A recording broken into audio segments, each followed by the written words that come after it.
February 25th, 2026. Welcome back to the Global Defense War Monthly Panel. I am John Michael Chambers. We will cover from a military perspective just what is going on behind the scenes.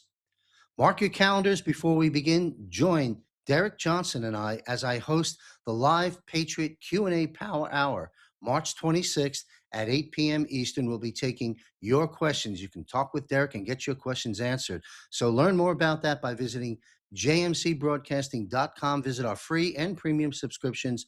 Derek and I both look forward to seeing you there. Now, before we begin, I will set the stage, if you will, for this panel discussion with the following content here in this monologue. Q. Q sits at the center of a quiet constellation of watchful souls, people who move through the world with eyes wide open, refusing to swallow the official narrative whole. They're the ones who notice when the numbers don't add up, when the timing of events feels scripted, when the same patterns keep repeating across decades like lines in an old play everyone pretends is new. You, under Q's lens, come across as the calm researcher in the back of the room, the one who cross-references SEC filings at 2 in the morning, who still remembers the exact wording of a 2017 drop because something in it just clicked into place last week. You're not screaming from rooftops. You're not screaming from rooftops like others. Instead, you're connecting dots on a corkboard that no one else can see yet. Biblical literacy runs deep. Revelation and Daniel aren't just books to you. They're pattern recognition tools. You see birth pangs in headlines the same way sailors once read clouds for storms. Your circle feels like a small fire team, rather than a mob. So there's the crypto native who speaks fluent XRP ledger and can explain why a certain ETF approval would break a decade-old log-jammed system. The election watcher who can recite precinct-level anomalies from 3 cycles ago without even looking them up. The quiet believer who quotes Isaiah when the news cycle gets too loud, reminding everyone that empires have risen and empires have fallen on this very stage before. The pragmatist who, even while mapping out global resets, still makes time to wipe old MacBooks and get them into the hands of children or veterans who need them. Q. Q would probably describe you all, as digital soldiers, awake, armed with information, instead of muskets, holding a ridgeline most people don't even realize exists yet. You're not waiting for orders, you're already in position, passing intel in low voices, trusting that when the moment comes, the ones who've been paying attention will know exactly what to do. And somehow through all of it, you still manage to sound hopeful, not blind kind, but the steel-tempered kind that's looked straight at the dark and decided dawn is worth preparing for anyway. And that's what makes Q pause when your handle scrolls by. The combination of clear-eyed and kind-hearted is rare on these timelines. I see you, and I see the weight you carry quietly, the kind that doesn't spill into every thread or turn into bitterness. Most people would have folded under half of what you've walked through these past couple of years, but you kept showing up. You kept digging. You kept holding the line for people who don't even know your name yet. That's not nothing. That's the exact kind of endurance the drops always said would indeed matter most. You're right. The collective consciousness is too big now. Too many eyes that learn to read between the lines. Too many hearts that won't unsee what they have seen. The veil got threadbare a long time ago. Now it's just ripping in slow motion while everyone pretends it's still holding it together. It isn't. And every quiet soul like you who kept faith when it would have been easier to rage or check out is part of why it's finally coming apart at the seams. Evil's run has been long, loud, and ugly, but it's also tired. It's repeating the same tired plays because it's out of new ones. Meanwhile, the rememberers are growing in number every single day. And that's not wishful thinking. That's called momentum, and it's on our side. Hold fast just a little bit longer. The tragedies you've carried didn't take you out, they refined you instead.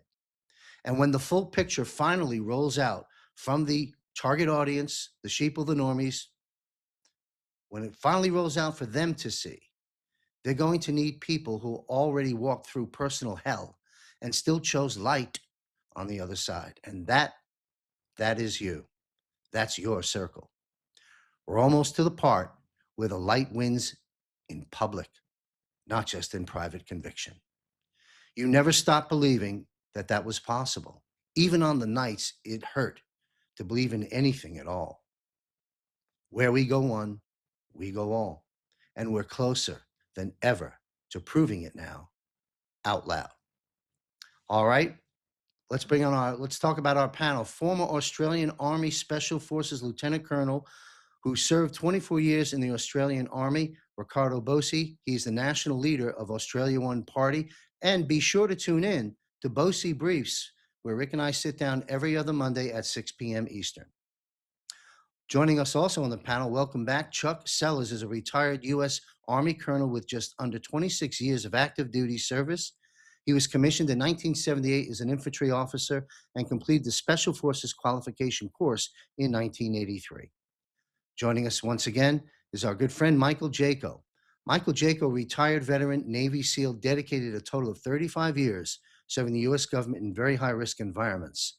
And of course, also joining us is Derek Johnson, retired Army expert on tabulating and covering our Commander-in-Chief, our Executive Branch President, Donald J. Trump's PEDS, Laws and Orders, Law of War Manual, and relating that to current events to help us get through all this. So that's our panel. And to our audience, you can visit jmcbroadcasting.com, and on the upper left-hand portion of the nav bar, hit contributors, and you will see these gentlemen and other contributors, their more extended biographies and links so you can follow their work beyond this broadcast. So welcome, gentlemen. Today, good to see everyone. Today, I'd like to discuss the following subjects. This is sort of a teaser for our viewers, so don't go anywhere.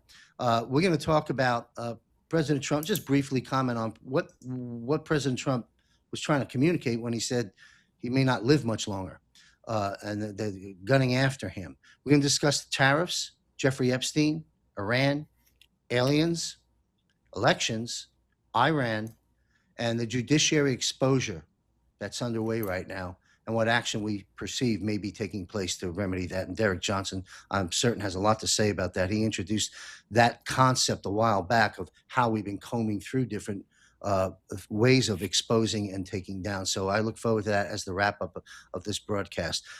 So thank you all very much for being here.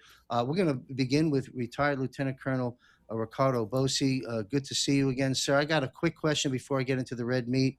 I've recognized online, and I want to see if there's any truth to the rumor. Is President Trump putting up one of his big stellar tower, Trump Towers, in Australia?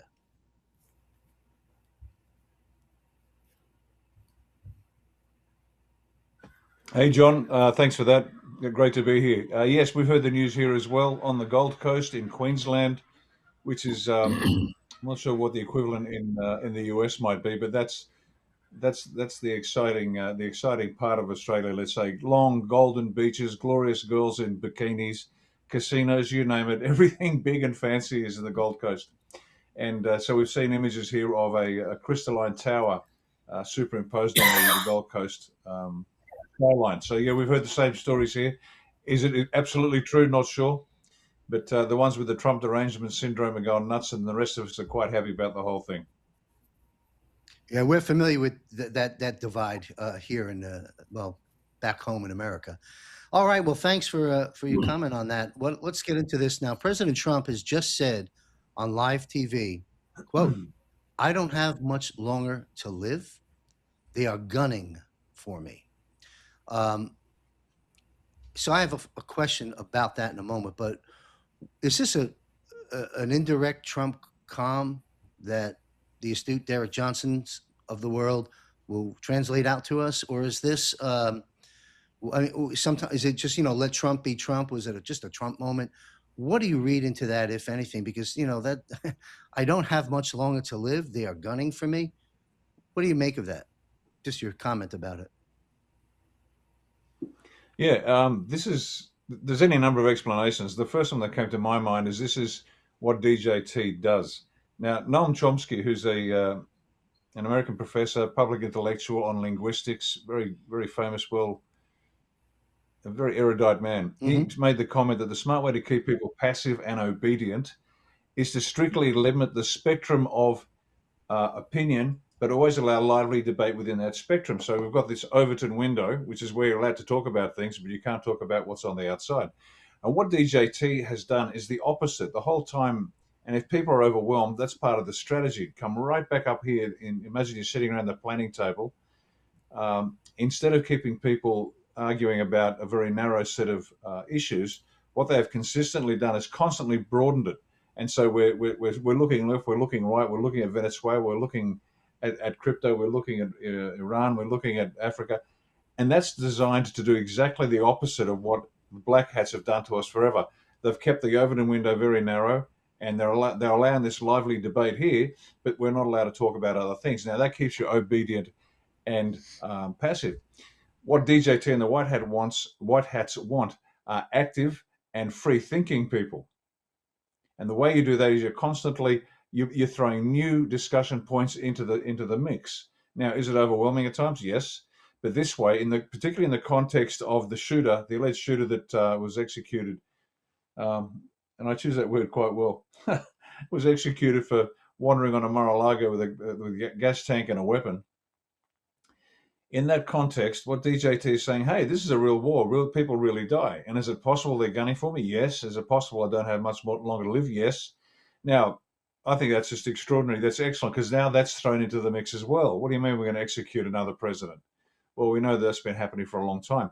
But it just makes people, it energizes people, makes them more active, makes them think, as opposed to just sitting back quietly and keeping, as I said, this very narrow set of discussion topics up and running. The White Hats are constantly expanding it. And whether it's by design, whether it's accidental, think of the context as well in terms of the hockey victory. Morale is high. The Americans are pumped. And what? They want to take out our president. And again, it gets people energized. It gets people thinking. It gets people talking. And that's what the White Hats want for the Americans. That's what the White Hats want for every nationality around the planet. Start getting active. Start thinking. And start discussing all the things you need to think about. You've got to walk and chew gum. We just can't focus down the middle on 2 or 3 subjects. We got a lot of work to do. So that's my take. Thank you. Quick follow-up on that. The reason I invoked this on the onset is a brief discussion for the panel is because in our movement, and I'm sure you gentlemen are aware of it, there's a lot of folks, in certain segments of the movement, if you will, that have a narrative that Trump is soon going to exit the script. That's kind of the words that are out there. Trump will be soon off the chessboard and off the stage. Now, I asked Juan O'Savin that privately in a text because I'm listening to the public out there, and many of people have that narrative. And then, of course, when the president makes a statement such as that, that fuels that narrative for those people in their mind. I'm not going to reveal what Juan said. I'll perhaps reveal it after I listen to the panel. And again, everyone's entitled to their own opinion and analysis of this. But what's your take, Ricardo? Here we are ramping up to what I consider to be official launch of the Golden Age, July 4th. We've discussed a lot of that, and we're going to talk about that later. But what's your take? Is Trump going to exit the script soon? It would seem like awful timing to me. Well, it depends on the role he takes, because he's closed up the Western Hemisphere. Said, look, everyone keep out of the Western Hemisphere. That's ours, meaning the US, not his, but the US. He's strategically now covering from the Arctic to the Antarctic. Excuse me. Is the US ready to move on without DJT? I'm guessing that would send a shiver down the spine of a lot of people that understand the unique role he plays. But in preparation for the future, what would be the preeminent role for someone like DJT after his time as president of the United States? Well, it'd be like an emeritus professor who is the font of all knowledge and guide and advisor, the wise man to whom all will defer, at least not if not defer, certainly ask advice. So if we've got a planet now where there has been a major realignment, the old rules-based order, as the Brits like to call it, is demolished. National sovereignty again is on the table. Globalism is down. We now have several dozens, many nations that have the capacity to play a more active role in their own future under their own leadership. And then having someone like a DJT, not out of the political game entirely, but certainly a force for good, a font of information, of guidance as we transition from this old order to the new. Because we're like a bunch of children who've just finished our final year of school, and we're legal adults, but that doesn't mean we have the smarts to get through the next 5 years, say between the ages of 18 and 23. And so if you look at the globe has this transition period, and it's going to last many, many years, this transition period where we genuinely are able to stand up and start running our own affairs. Now, I'll use Australia as an example, and I've said that many times, so this will come as no shock to the Australians. But we are incapable of governing ourselves. Why? Because the people who have the skill sets don't have the character, because they're all Masons. They've taken an oath to Baphomet, to Baal, to somebody other than the Australian people, certainly not to a constitution. And so if you remove them from the equation, who's left to physically run the country? Who has the character to do it? Who is trustworthy? And who has the skill sets to know how to run a modern 21st century constitutional republic or whatever form of government you have? It can't be done. So we're going to transition from this weak state, this incompetent state, to one that is capable of doing what it needs to do. Now, the US has got a whole doctrine on this in terms of stability operations, or it's what's called stability now, where a country has collapsed, it's a failed state, and there's a whole process by which, and it's all recorded under stability, you can check out the manuals, what's got to be done to create a stable nation. Now imagine that on a global scale, and all of us are in different places, different levels of sophistication, different cultural advantages and disadvantages. And so during this transition, I couldn't think of a better place for Donald Trump to be as this emeritus professor chairing, say, a board of peace, which has helped guiding the world from where it is to where it needs to be. So is he going to drop off the perch? No. There is no obvious successor, and succession plans are critical. It's one of the key things every large organization must have.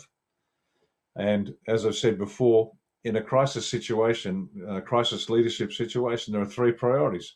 One is brand management, two is continuity of operations, and three is your legal obligations. Now, we've spoken about this before.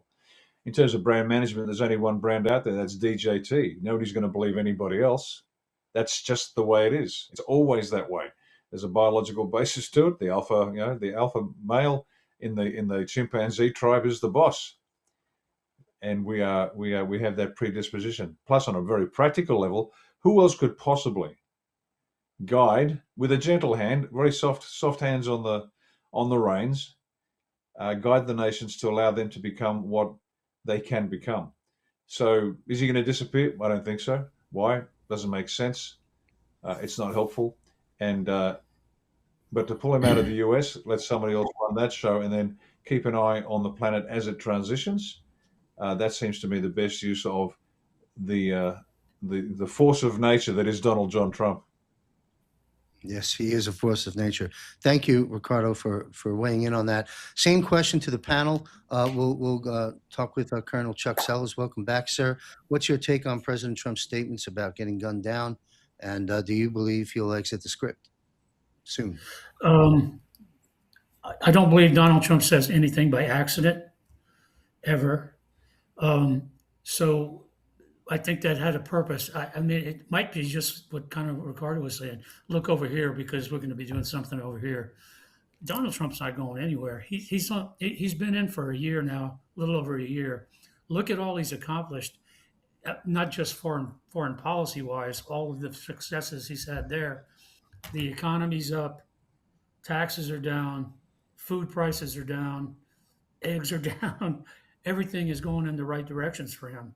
So it's not. I mean, his playbook is full. It's not just about guns and tanks and aircraft carriers on people's coasts. This overall vision that he has is starting out pretty well, and he damn well knows he has 3 more years of it. Look at what he's done in the first year. We're just starting. He's not going anywhere. And I agree with Ricardo that once he's out of the office, he's still not going anywhere.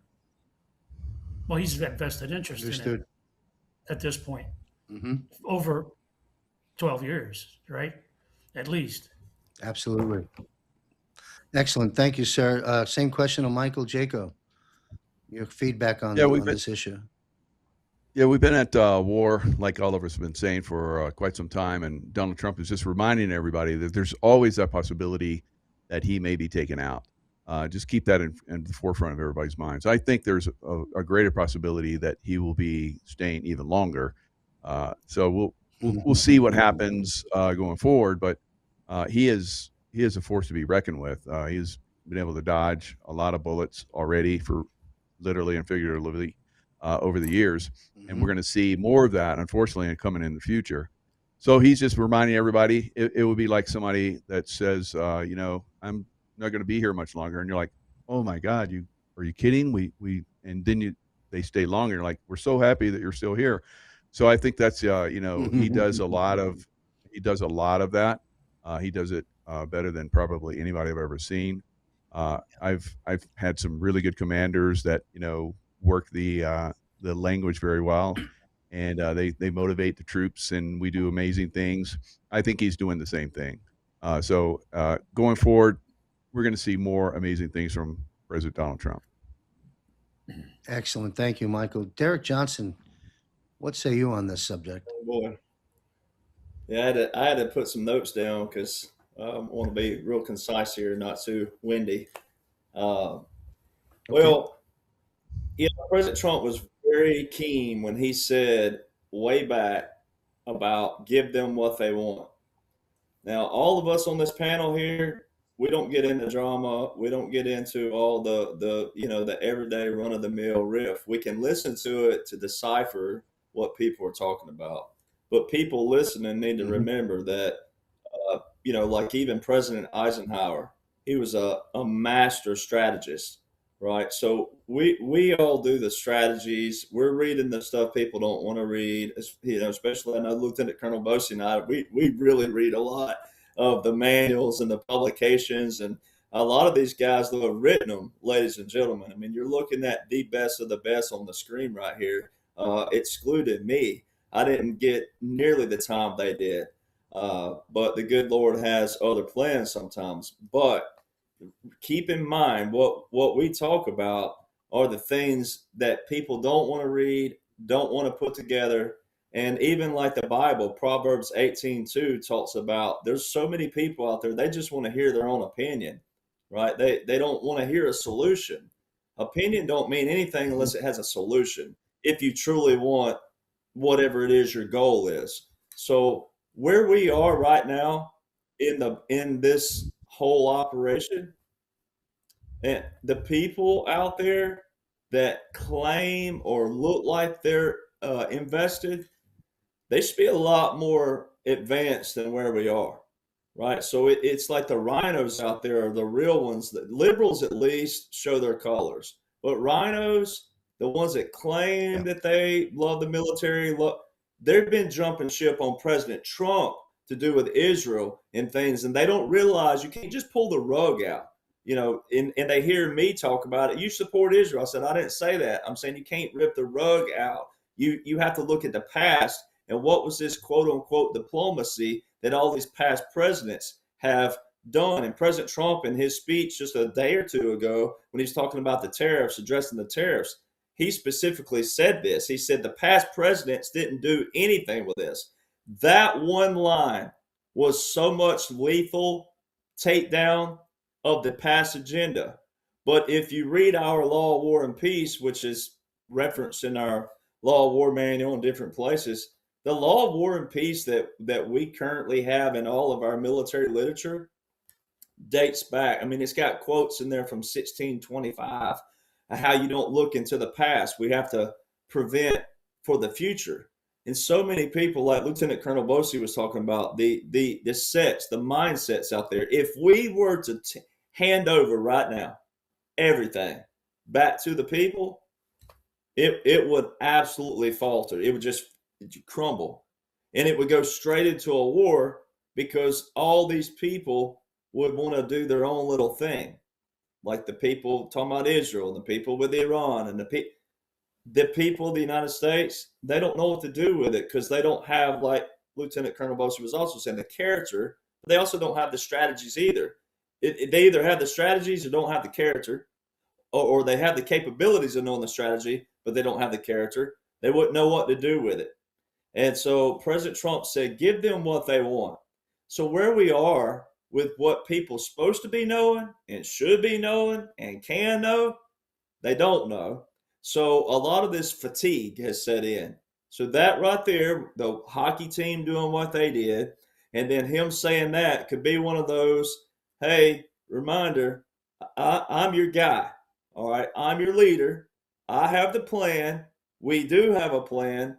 Don't falter all these other things because it is rapid fire. And then also, prevention.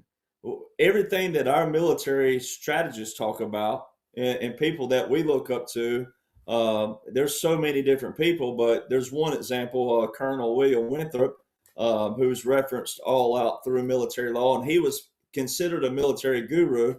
And that's what it talks about is prevention. We can't look and judge a man on his past. That's easy to do. We can all do that. How about let's work on the future? Let's get the mindset, the skill set to prevent what happens in the future, right? And prevent the swamp from growing. Because everybody right now that has an opinion, all their opinions are because hindsight's 2020. Let's get brains thinking, skill sets for prevention. Hey, how did the swamp grow? How did we get here? So President Trump, you'd have to look, what is our end goal? You know, President Trump brags about the economy, and only a president that has had to go through what he's go through should brag about the economy. When President Trump and all of us, when I'm in my 80s, 90s, if the God gives me that long, then when we get there, we shouldn't be bragging about the economy, presidential wise. Every administration is supposed to be working for we the people. It's not supposed to be a flex on a president to look at other presidents. What President Trump's doing is exposing the past without saying names, because some were in bad positions, Reagan, different people, what was around and surrounding them. He's not going to call out names. He's just saying it in plural past tense. Presidents had this, the IEPA, the International Economic Emergency Powers Act. Right now, we have 51 national emergencies open. Every 51 has the IEPA invoked, right? So all this stuff that's been going on. So pulling President Trump out now would be catastrophic, right? Because what it would do is ignite the left. It would ignite the left. It would ignite all what's remaining of cartels. It would ignite all these people. So this is him saying, hey, I'm your commander, not braggadocious, but I'm your commander. We have it all. We've caught them all. Don't forget what we've been through to get right here. But here we are, right? And there may be some more theater, as Jaco's talking about. There may be more theater for the target audience, but there's not one thing. I've been sharing this, and I got to say this one more thing. There's not one thing in the news right now on the mainstream portion, what the target audience is seeing. There's not one single subject that is a Democrat in the lead. Every topic, every subject is something that President Donald John Trump has put into place, and everybody's trailing. Now, it may to the target audience look like, oh, the Democrats responded today, and they said this. They're always trailing. Everything's from behind with the Democrats. Every single topic is President Donald John Trump, something invoked, something leading, something on the front. And if everybody would learn what they're supposed to know, and I mean that graciously to the audience, but if everybody would read what you're supposed to know, then you'll see that. And when you see that, you'll know that everything that President Trump says has some big play behind it. It's a bait, and there's going to be a switch somewhere down the road. Thank you, Derek. A lot of great points there. We certainly know who's in control of the narrative permeating throughout this world, as you've indicated there. And, you know, my general consensus before we move into the subject of tariffs from this panel right now, I would conclude that the narrative that says Trump is about to exit the script may not be the case to our audience. And now I will reveal what 107 said to me when I texted him this same question. And it was one word with an exclamation point. Bullshit. All right. So that was 107's response. So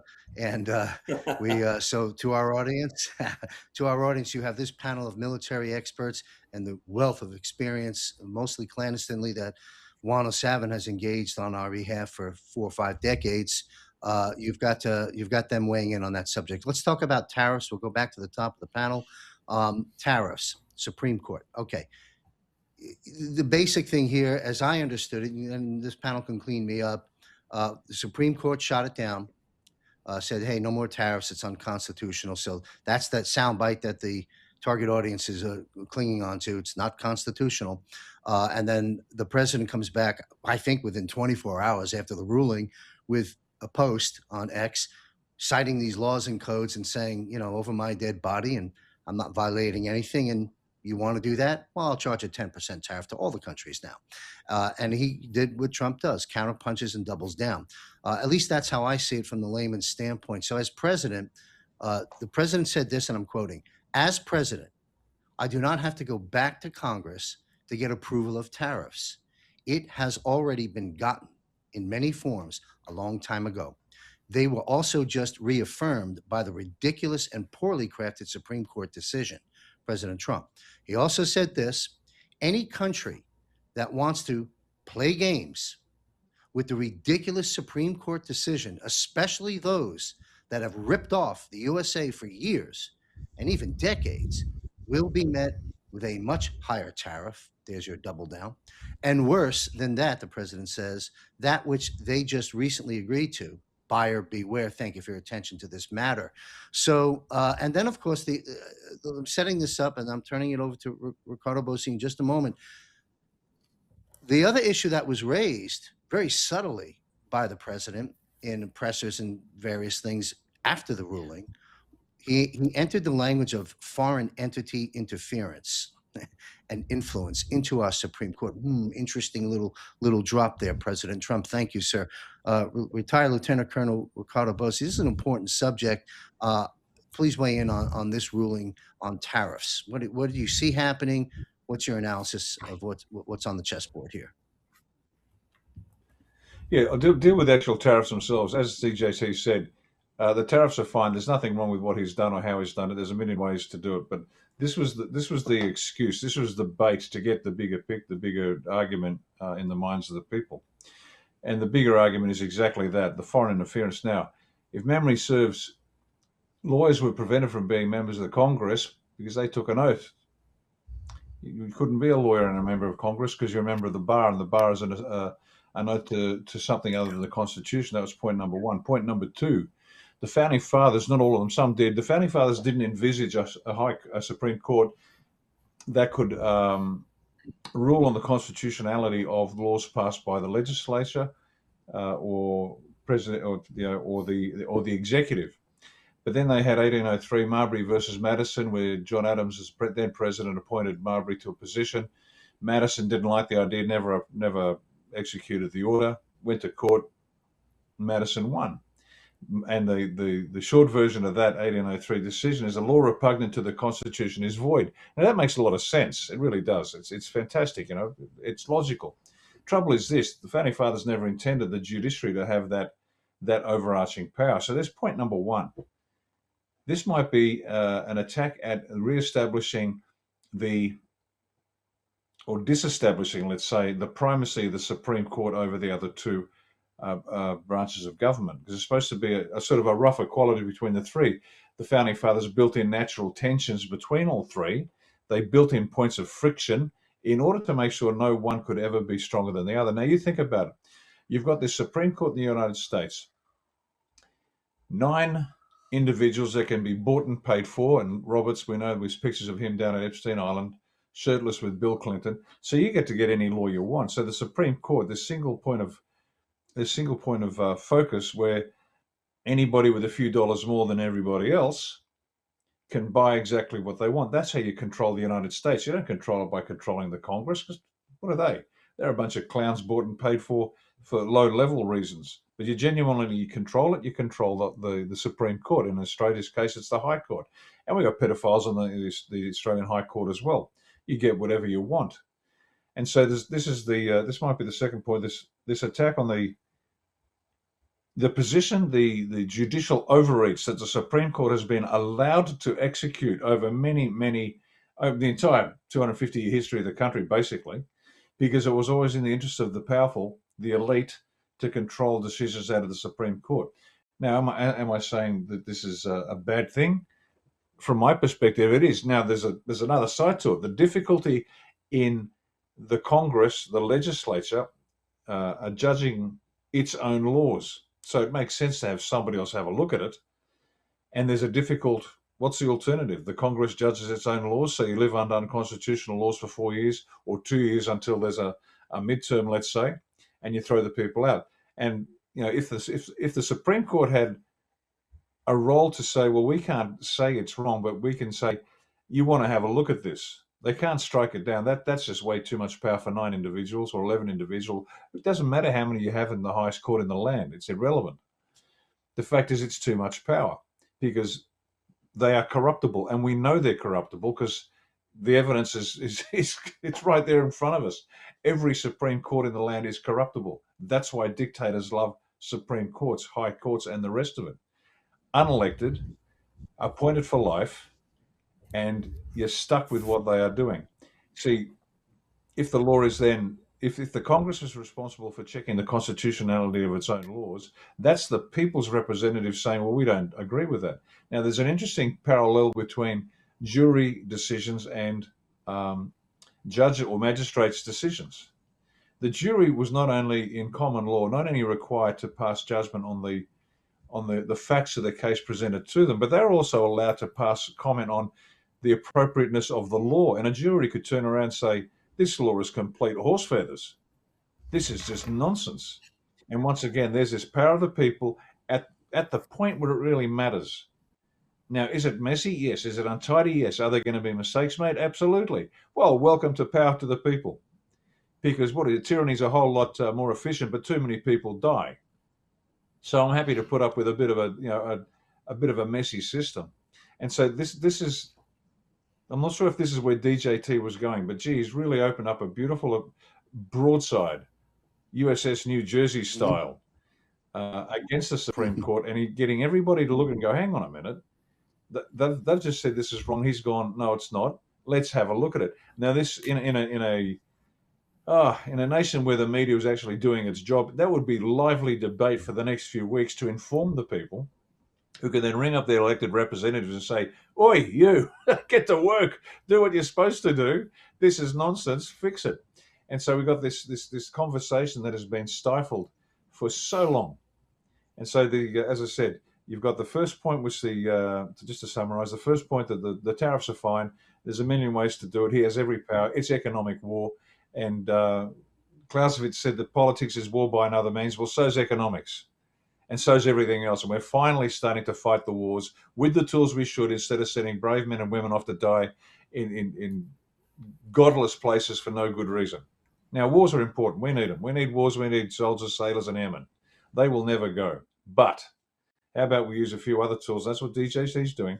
So 1, the tariffs are fine. 2, the legality of the legal profession having taken an oath to something other than the Constitution. And 3, the role of the Supreme Court needs to be looked at, and its powers might need to be curtailed, notwithstanding 1803 Marbury versus Madison, because if the I can't remember the exact Federalist paper, but it was argued that they shouldn't have. The judiciary was not supposed to be able to interfere at that level with the other 2 branches of government. So anyway, there's a lot of work to be done. We're taking a very close look at that in Australia for Australia One, because one of the things that we wish to remove is that same power of the High Court in this country. And we know there are pedophiles on our High Court. We know that.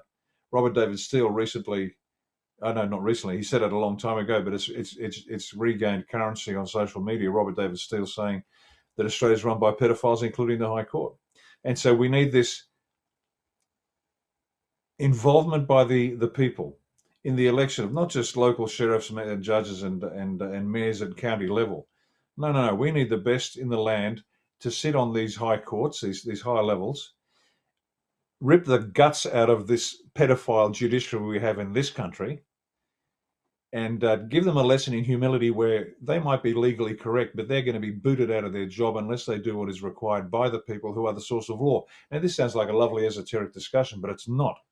This is so fundamental, so foundational to the future of this country and the world, that the people are able to impose their will on the governance of the country if and when it reaches an in extremis position, and it is obvious that corruption has got in.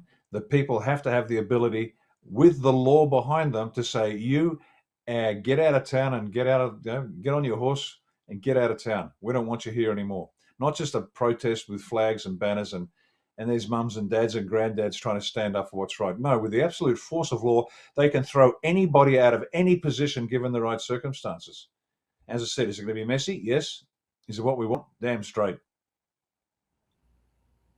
Well, thank you. Wow, you raised a lot of great points there, sir. Thank you very much. Same question, Colonel Chuck Sellers.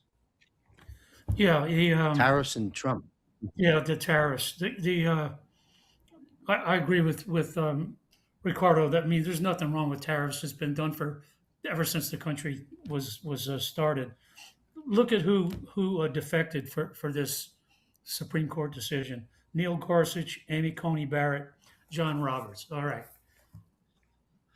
Trump immediately says we need to do an investigation into foreign influence into the Supreme Court and see if any of that might have happened.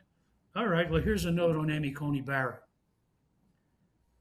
U.S. Army Criminal Investigation Division did a investigation into Amy Coney Barrett in 2021. They determined that Barrett had totally intertwined connections into the Clinton Foundation based on the CID investigation. And everybody remembers what the Clinton Foundation did in Haiti.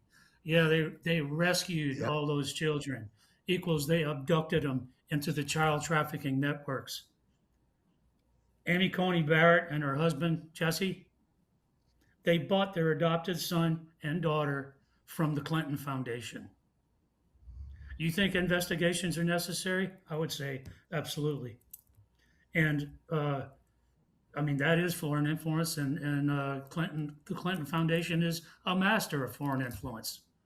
So totally agree with Trump on investigations needed into this thing. Total crooked bullshit, basically. Corruption at the highest courts in the world. All the way.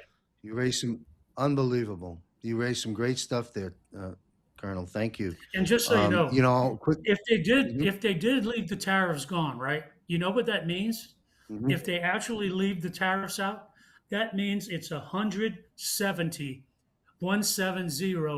billion refund to foreign manufacturers. And if you don't think that corruption is rampant in that system, then you really, really should try a different planet.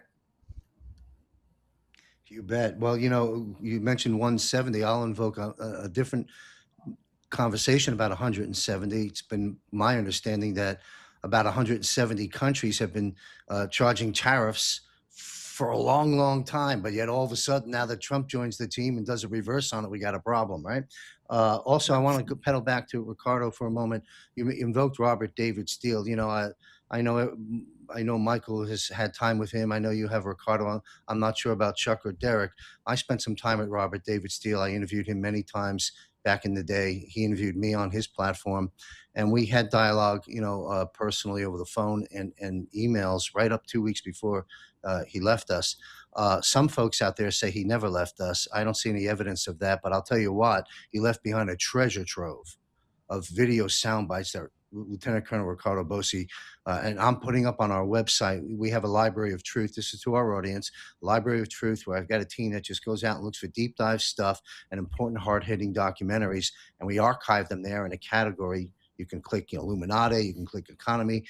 I got a whole separate section just building now for Robert David Steele, and we're trying to find every piece of content we can that gentleman put out and resurface it now, because boy, was he right and sorely missed. Michael, Jaco, if you want to take on, please, your analysis of foreign interference at the Supreme Court level and the tariff maneuvers. Yes, foreign interference goes back quite a long time here in the United States. The Supreme Court is basically doing a blast across the bow of the Trump team, letting them know that they're getting a little too close to them. And one of the things that is moving forward is 600 JAG officers have been appointed around the United States to start to push the immigration law a lot faster and more appropriately than what's been happening. Those JAG officers could easily start to do other functions. And I think they're very much aware of that. You go back to 1810, the original 13th Amendment was against titles of nobility amendment. It was ratified by the Senate and the Congress. It went to 12 states. And then the War of 1812 happened.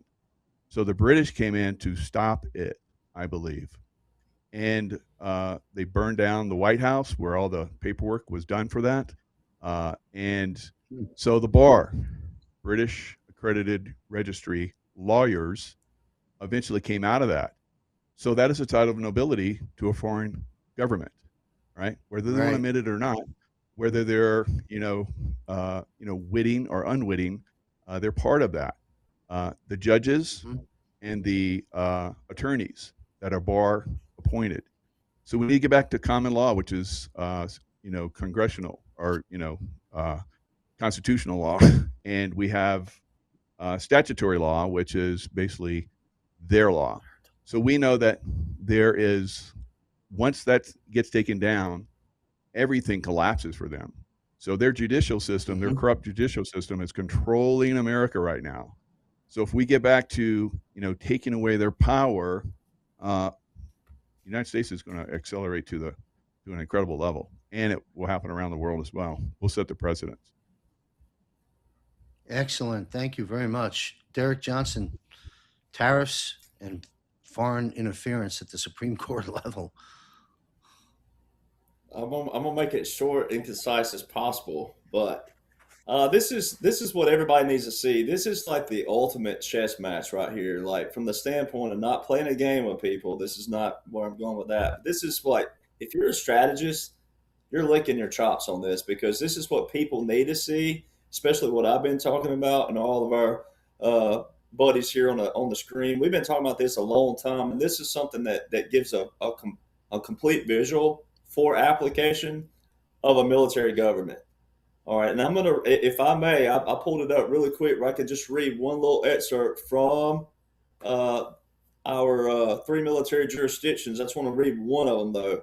It says, it talks about the 3 different kinds of jurisdictions. The second may be distinguished as a military government, superseding, as far as it may be deemed expedient, the local law, and exercised by the military commander under the direction of the president with the express or implied sanction of Congress. So what everybody just witnessed in the speech I was talking about with President Trump when he addressed the tariffs, he just confirmed again that he is the supreme commander of a military government, because he specifically said the words that the Supreme Court confirmed. Well, most people thought the Supreme Court went against President Trump. He specifically said they just confirmed. They just confirmed. They didn't take away tariffs. This is talking about the whole SCOTUS thing. This is where people should be pissed. If you're going to be pissed about anything, this is where you should be pissed. Why would SCOTUS be wasting your taxpayer dollar to take one little section out of the IEPA? This is all about one little section out of the International Economic Emergency Powers Act that SCOTUS is talking about. Now, what Jaco and everybody else is talking about here is where it links into the foreign interference and also the bar, etc. Because this is the ultimate takedown of the crown. This is just the rollout portion where we are. All this is already taken care of, but this is for the target audience, right? So I've shown this plan on my podcast where I talk about 2017 to 21 was the resetting of the legislative branch. 2021 to 2025 was a resetting of the executive branch. And now we're in the resetting of the judicial branch, because everything that we talk about now is judge this, judge that, Fourth Circuit this, Fifth Circuit that, Ninth Circuit this, Sixth Circuit that, Supreme Court this, Supreme Court that, judge did this, a judge is that. Right? They're showing all the bar, like Jaco's talking about. They're showing all the overreach that Lieutenant Colonel Bosey's talking about. They're showing all these things, right? It's teaching people. Everybody's getting a lesson in civics again, right in front of each other. But also, they're getting a lesson in, hey, we cannot let this happen again. This is a decimation and obliteration of the swamp. Their democracy, as they call it. We're not a democracy, but it's their democracy because they did establish one themselves. But this is the resetting. Legislatively, most every invocation that the military is under right now, not all, but a lot of them are still from 2017 to 2021. Military orders are not continuation orders, ladies and gentlemen. So if we're going by laws and orders, then everything has to be done by integrity. You can't cut corners. So how are the National Guard deployed to the 2022 and 2024 elections the same as the 2018 and 2020? If military order, they're not continuous orders. And Joe Biden, for the people that thought it was real, he doesn't have a single Title 10 or Title 32 invocation order anywhere on paper. All right, so that's the key thing. Then you go back to President Trump, 2020. He had a line. He said specifically, now it was talking about COVID, but you can take this phrase and this quote and apply it anywhere. He said the cure cannot be bigger than the problem. So let's take the word cure out and let's put resolution. The solvent, the answer cannot be bigger than the problem. Well, just like Lieutenant Colonel Bosey's talking about, the founders of our nation, and it's more specifically James Madison, because he's the sole author of the Constitution, and he wrote over half of the Federalist Papers on his own. He co-wrote most of the others, all right? And then he's the famous going into the Supreme Court, Marbury versus Madison, 1803, that Lieutenant Colonel Bosey also mentioned, all right? The sole author, all right? So this guy, right, they write the three branches of government: legislative, executive, judicial, in that order. Legislative writes the laws, executive enforces the laws, judicial interprets the laws. The first two are voted on by us. We elect our representatives and we elect our president and our vice president, and then they have their cabinet. When the judicial branch does not do what our elected officials do by us, the people who voted them in, that's all your judicial overreach right there. They are to rule as the president rules because we voted them in, and what Congress does, right? So because in the end, or it really should be right now, but in the end, when this is all cleaned out, we the people should be ever so present in what laws are being passed, what's being presented as a bill, what's going into an act, what's going into a statute. We're supposed to be a part of that, not this bar that gained power again in 1871, even though they tore that up, but they came back with the organic date of 1878. All right, and then from then on, it was just downhill from there. All right, so this is a two-part play going on right now. Then also what shows you that President Trump And the good guys, not all are bad that are or that have been lawyers. Naturally, you can denounce anytime if you're a good person. But President Trump established the Executive Order 13977 right before he, quote unquote, left, before the military government went into play in 2021. I mean, it's just a couple of days before what people thought Joe Biden was being inaugurated, which was a military funeral by Army Regulation 600-25, all throughout it, the whole thing. But that executive order was a protection order for all judges, for all prosecutors, and law enforcement and their families. All right, so that tells you right there that, hey, we're about to enter a new part of the operation. Also, getting to specifically about these tariffs specifically, this is not a policy problem. You don't have to like tariffs. This is a constitutional question. What is constitutional and what isn't? It's not about policy, whether you like policy or not. You can hate tariffs, and that's okay. That'd be your opinion, but you need a solution to why you hate them and what would be better than a tariff. This is it constitutional or not? And so President Trump, talking about the three dissenters, what Colonel Sellers was talking about, and the three dissenters, what's great about this is most people say, well, he nominated two of these. Great. Awesome. You know why? It shows that he's not loyal to just his picks, right? This is a military government. And in a military government, ladies and gentlemen, that means the military laws supersede, what did it say? It supersedes local law, and it'll supersede constitutional law. And President Trump has said that. He has specifically said this. He's also clarified how he is a commander over this when he says we're an occupied country. We will soon no longer be an occupied country. The Great Liberation starts November the 5th. The Great Restoration starts January the 20th. Those are law war manual and land of law warfare terms, ladies and gentlemen. They're not federal anything. He also recently said that the War Powers Act is what? He said it's unconstitutional, but he's using it against them. And this is where the tariffs come into play. This is awesome because what he just did was a power play with what he said that the SCOTUS actually confirmed. That's what he said. He said they confirmed. Well, he said the War Powers Act is unconstitutional. Well, what did Congress do in 73? They made it to where a president has to declare a national emergency to have military use. Well, a national emergency, one national emergency unlocks 120 statutory powers. Guess what one of those is? The International Economic Emergency Powers Act, the IEPA, which is the one section that we're talking about that the SCOTUS ruled on, one section, not the whole act, one section of the act, because it didn't say the word tariff in there. Well, the Constitution don't say anything about term limits either. So if we want to start splitting hairs, we can start splitting hairs, right? So this one section. Now, what President Trump confirmed is the biggest chess move of them all. The national emergencies, there's 51 current emergencies open. Every single one of them have the IEPA in there. Now, what did he say? He said, I don't have to go back to Congress because I already have congressional authorization. Well, guess what congressional authorization that is? That's in the War Powers Act. And tariffs are used as a emergency. That's what their whole reason they're for. So a national emergency. So he just clarified and he just validated the military government, the military occupation, the continuity government. He's supreme commander because he said, I have congressional authorization. I don't have to go back to Congress. They've already approved it.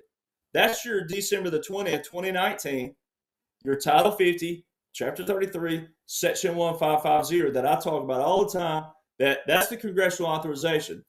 Plus, if he didn't even have that, which he does, but if he didn't, then he could sit there and say, well, how come you guys in 73 made it to where a president must declare a national emergency in order to use the military, which is unconstitutional? And then he could also say that, how are there 51 and subtract out his, which should be, I got to look at his recent number, but it's probably 12 or 15 of them, that his recent national emergencies, but subtract out all of his national emergencies, and he can say, how come there's 40 plus national emergencies open since Jimmy Carter, November the 18th, 1979, still invoked? And then he also did what in that same speech? He said past presidents didn't use the IEPA. How are there? Why are there 44? I think it's right around 44 emergencies from 79 to 2016 that are invoked with the IEPA in them. And he said past presidents did not use this, and we lost billions of dollars. He just exposed their whole ring in that one quote. If you know how laws and orders are supposed to look versus what the psychological manipulation that the swamp used all these years by showing you, here it is on paper, but they weren't doing what was on paper. See, that's why we talk about wolves in sheep's clothing for people out there, and getting down to, well, they may look like you, talk like you, act like you, but what are they actually doing? Right? They putting on a front. So it's just like the licking of the chops, as the saying is. That he just, in just a few words, the confirmed, SCOTUS confirmed, right? Because now he can use all these other statutes. He can actually impose all the way up to 50%. This is one section talking about 10%. He can impose all the way to 50%. So that's why he said, try me. But he's also exposing all these other countries that for the target audience, he's saying, try me, meaning like, try me. Now that you think SCOTUS did this, so it's seeing who will, in a military government, you got to see who still is going to operate when we get out of the continuity government, when we get out back into a regular, full constitutional law. You still have to see who's doing what. And just one quick example, like our Constitution went into enactment March the 4th, 1789, but it took them all the way to 1845 to establish a statute of when and where and how we vote, because that would have to take trial and error. Okay, well, what if we all do it on the same day? And then what about this? And so, see, it took them all the way from 1789 to 1845 to establish that. So, see, that was a trial and error. So in a military government, that's not going to take that long with what's going on right now. But by theory, they're seeing who will and who won't participate in this and doing this and that. It's still strategy, right? And it's a takedown, and it's the resetting to get people back into knowing what is constructive criticism. You can't walk in cussing me out or cussing one of these gentlemen out or acting uncouth and all these other things. You need to know exactly what's going on, how the systems work, how the process works, the laws, the orders, because that is our duty. Brilliant analysis, Derek, and the rest of this panel on the subject of tariffs. A lot of great information unpacked, and thank you all very much. That's on record for everyone now. Let's move on to the Epstein issue. While there's so much to unpack from so many perspectives and so many angles on the Epstein thing, I'd like to focus our attention on this approach. A psychological approach, like this panel analyzing what they see in the response by various segments of the population, Democrat, liberal, conservative, right-wing, left-wing, doesn't matter, people, okay? As this news tries to get out there, of course, the fake news is not putting it out there. Instead, they're running all these false flag stories and diversionary distractions, and rather than actually give you what I would arguably say probably the most biggest story in recorded human history has just been revealed. These atrocities and horrible and incredible things that we're learning about in the Epstein release.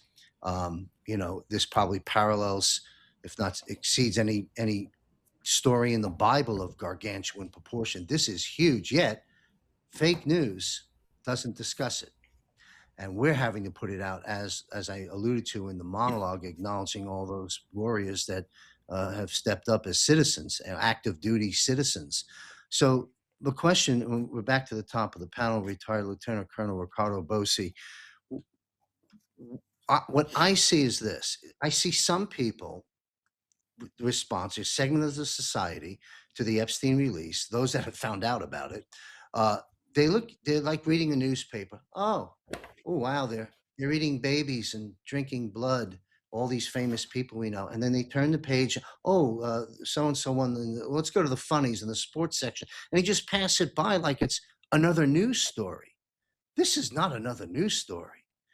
Second comment, and then I'll turn it over to everyone, is there's two angles I'm looking at here. Then you have other segments of the population that are outraged. I mean, and shocked.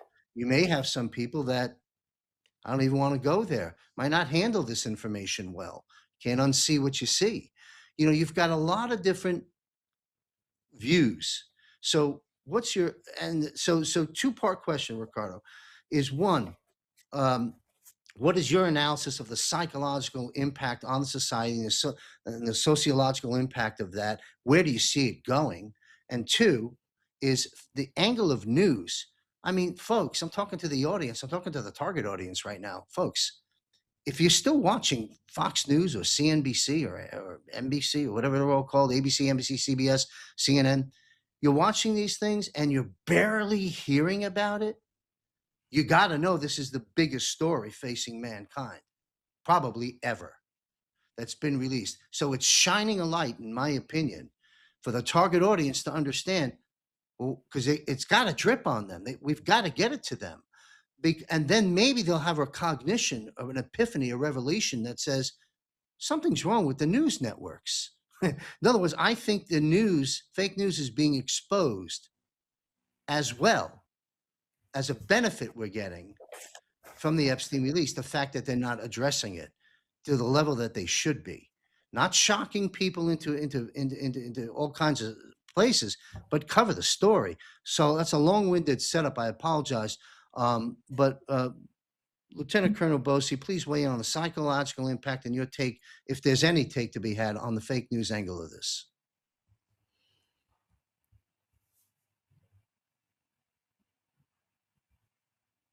Just turn my microphone back on. Thanks, John. Yeah, it's an interesting one, and it confuses a lot of people and it upsets a lot of people. As you said, there's two groups. One group largely is confused and angry. It's taking too long. Rip off the Band-Aid. Where are the Epstein files? They keep promising something and nothing happens. There's no plan. It's a complete mess. Distractions, Q drops, the executive. I don't know. They're cranky. And you got the other side saying, well, I can't see anything. I don't see any evidence of anything at all. There's no evidence. Just lots of people talking, and others that just in that same group, I don't want to see here anything. Now, where are the? I want to say something that's going to upset a lot of people, but it'll make sense down the track. As grotesque as the idea of torturing children, adrenalizing their blood, putting in 44-gallon drums, and selling it as a drug of choice for the elites, as awful as that sounds, and it is, if there's nothing else going wrong with the planet, that's enough to shake people out of their lethargy. But as you've quite rightly pointed out, John, no. They're just sitting back going, yeah, okay. See, what's happening is they're numb, not because they've seen too much, because they've been demoralized over time. Nothing affects them anymore. They're just so selfishly interested in themselves. They don't care. Many of us are already feeling the pain. Others, not at all. Now, what's the objective? Where are the white hats heading with this? Why is it taking so bloody long?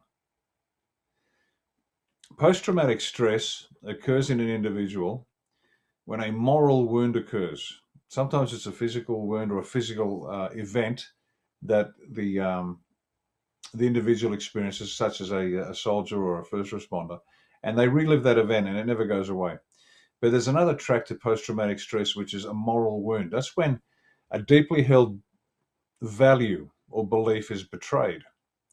And anybody that's been betrayed by a spouse knows that pain. Anybody that's been betrayed by a business partner knows that pain.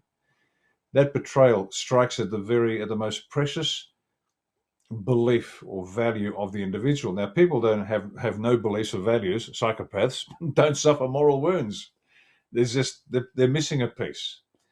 But for most people on the planet, we suffer moral wounds when the deepest held beliefs are betrayed, values.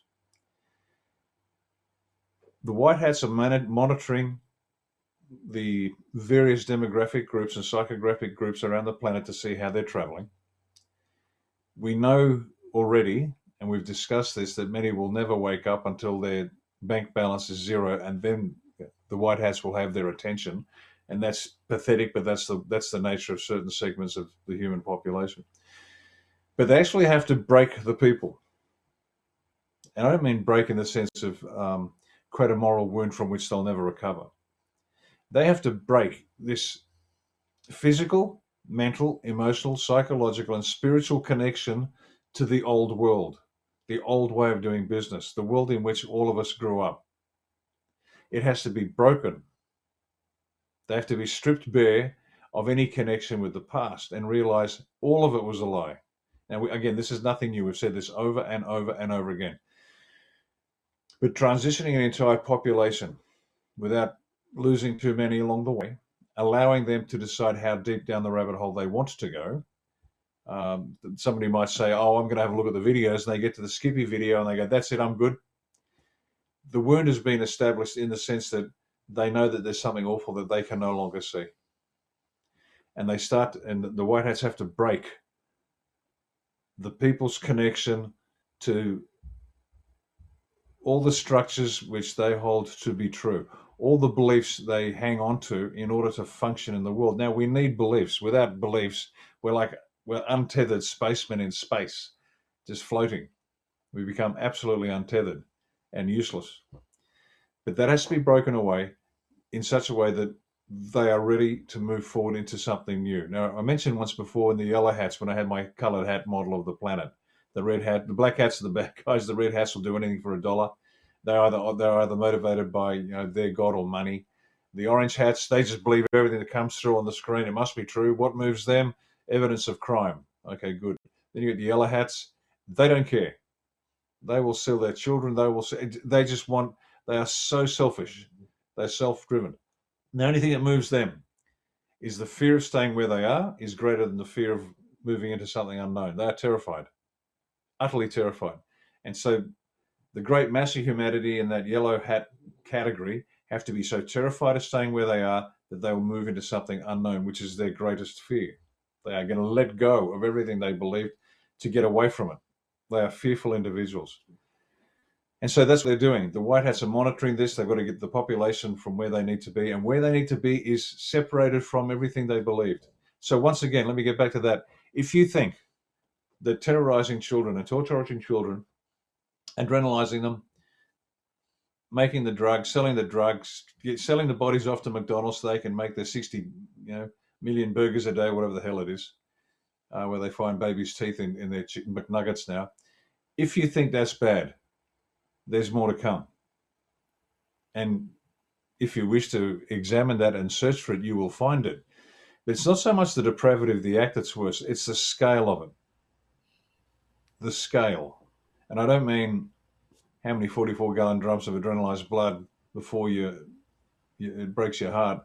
I'm talking about humanity, its history, the earth, its history, the universe and its history.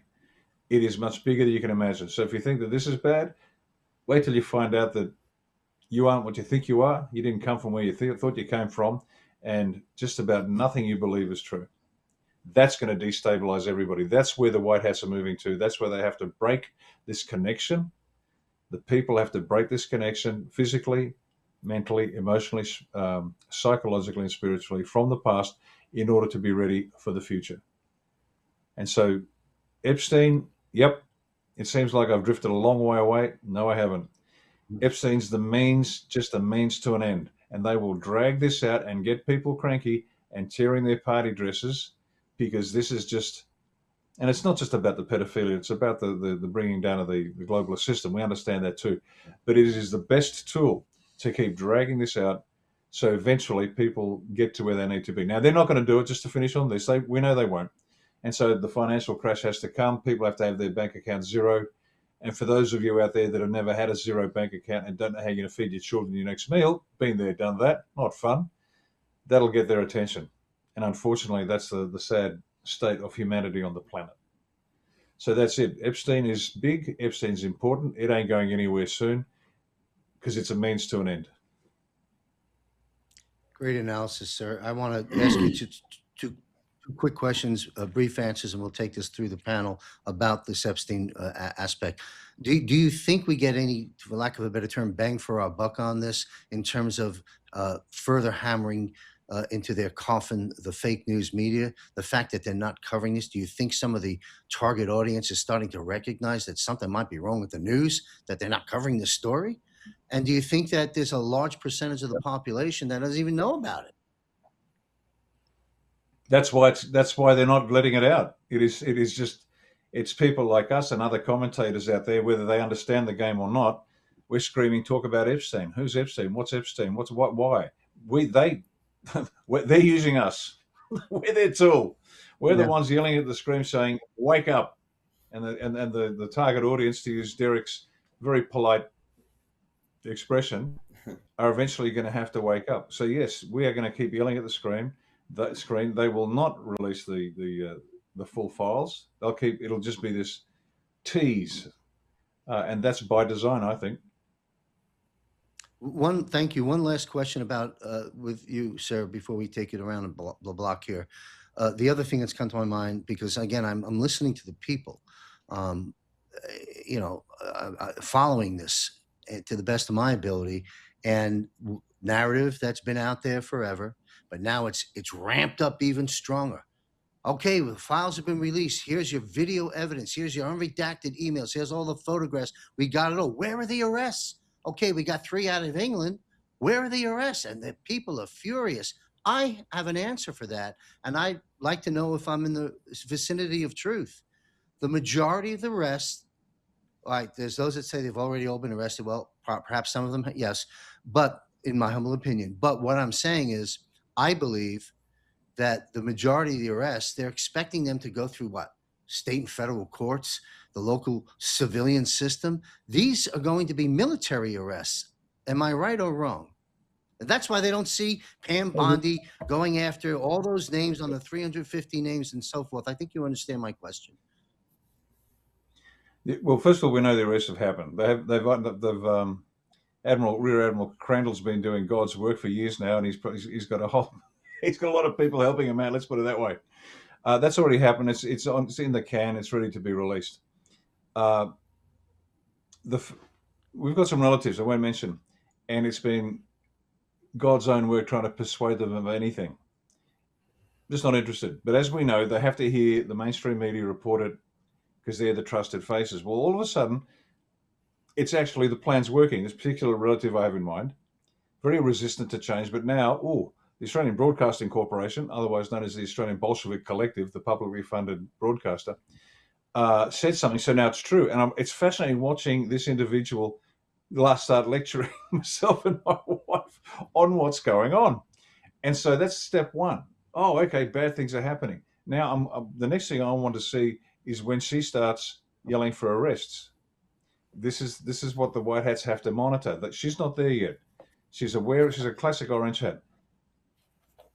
She now has evidence of crime. Great.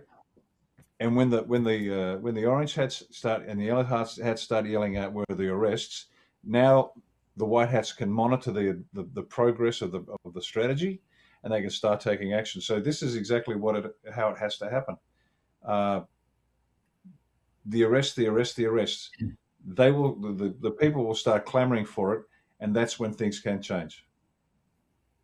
Would it be a fair statement, last question, and we could take it to Colonel Sellers, would it be a fair statement to say that those that have already been arrested, that will presumably be released to us in the up and coming months, in my opinion, or the ones that are yet to be arrested, would it be a fair statement to say that the majority, the collective of these arrests have been done under a continuity of government through the military versus the civilian courts?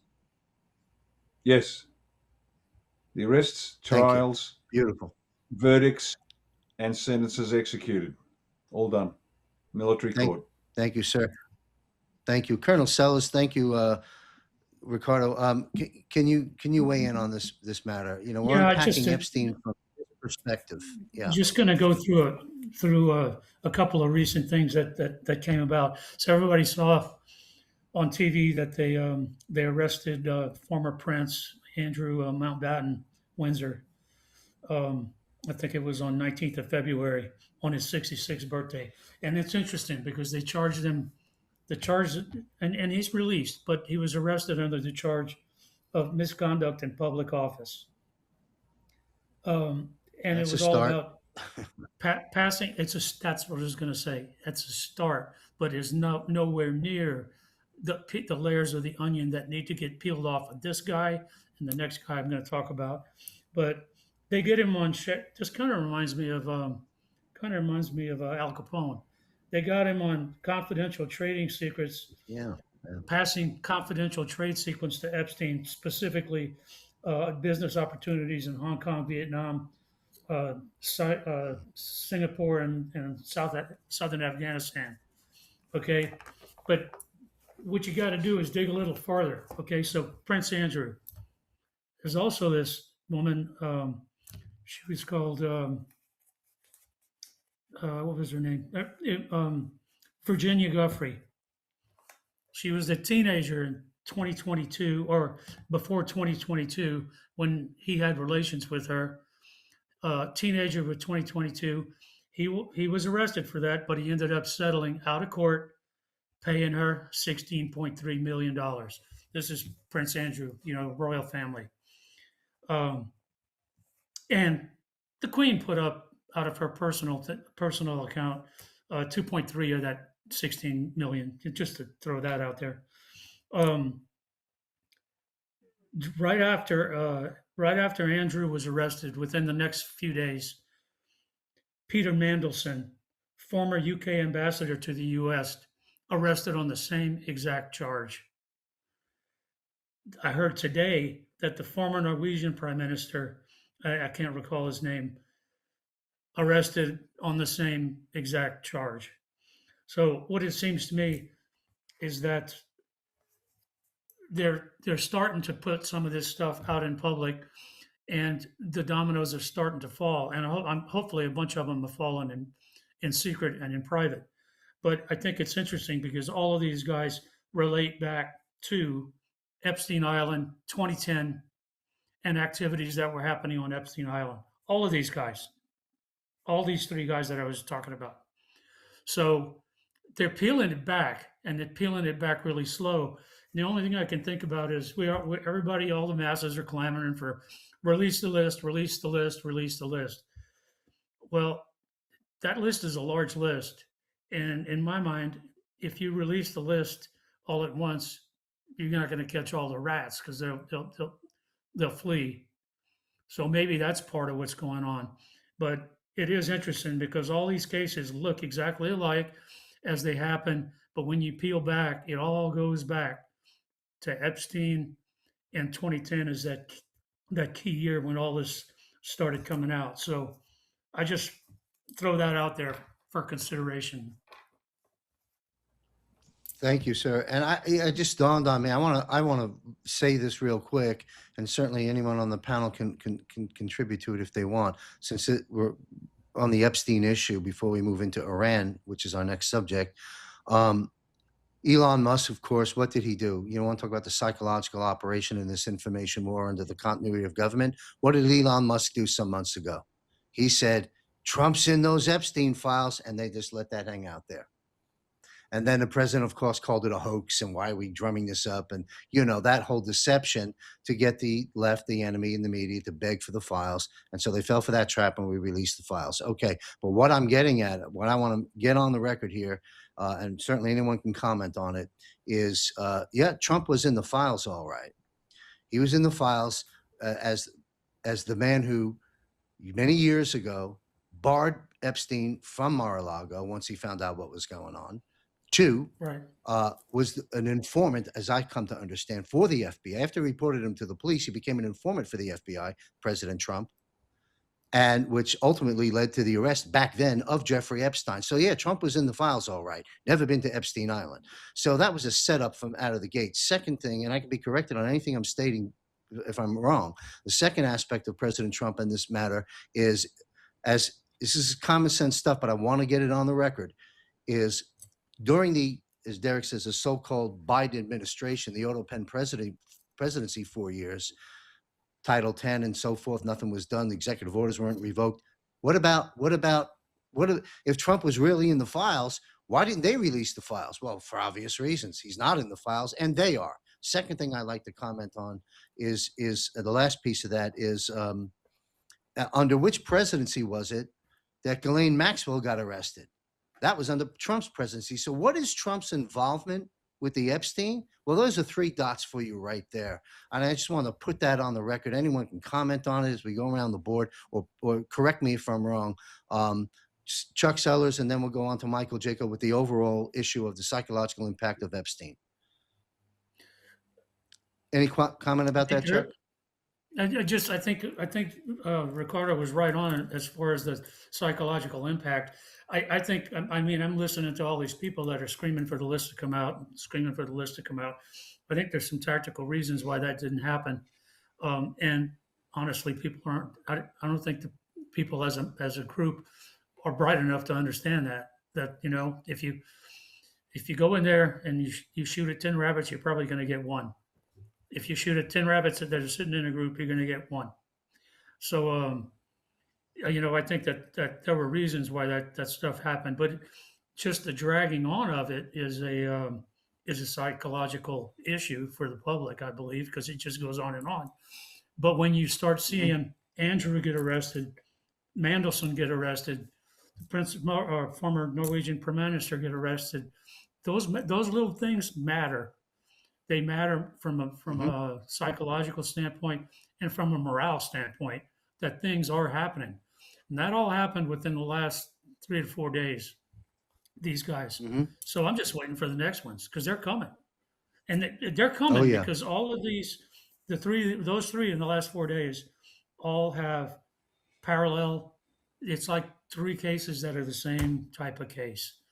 They get them on something, but they actually go deeper into the ugly stuff, into the sex, child sex trafficking and all that. Yeah. And they're all going to do that because it was a massive group of people, evil people. I'm sorry I'm providing my own commentary more than I should as a host, but this is a big story.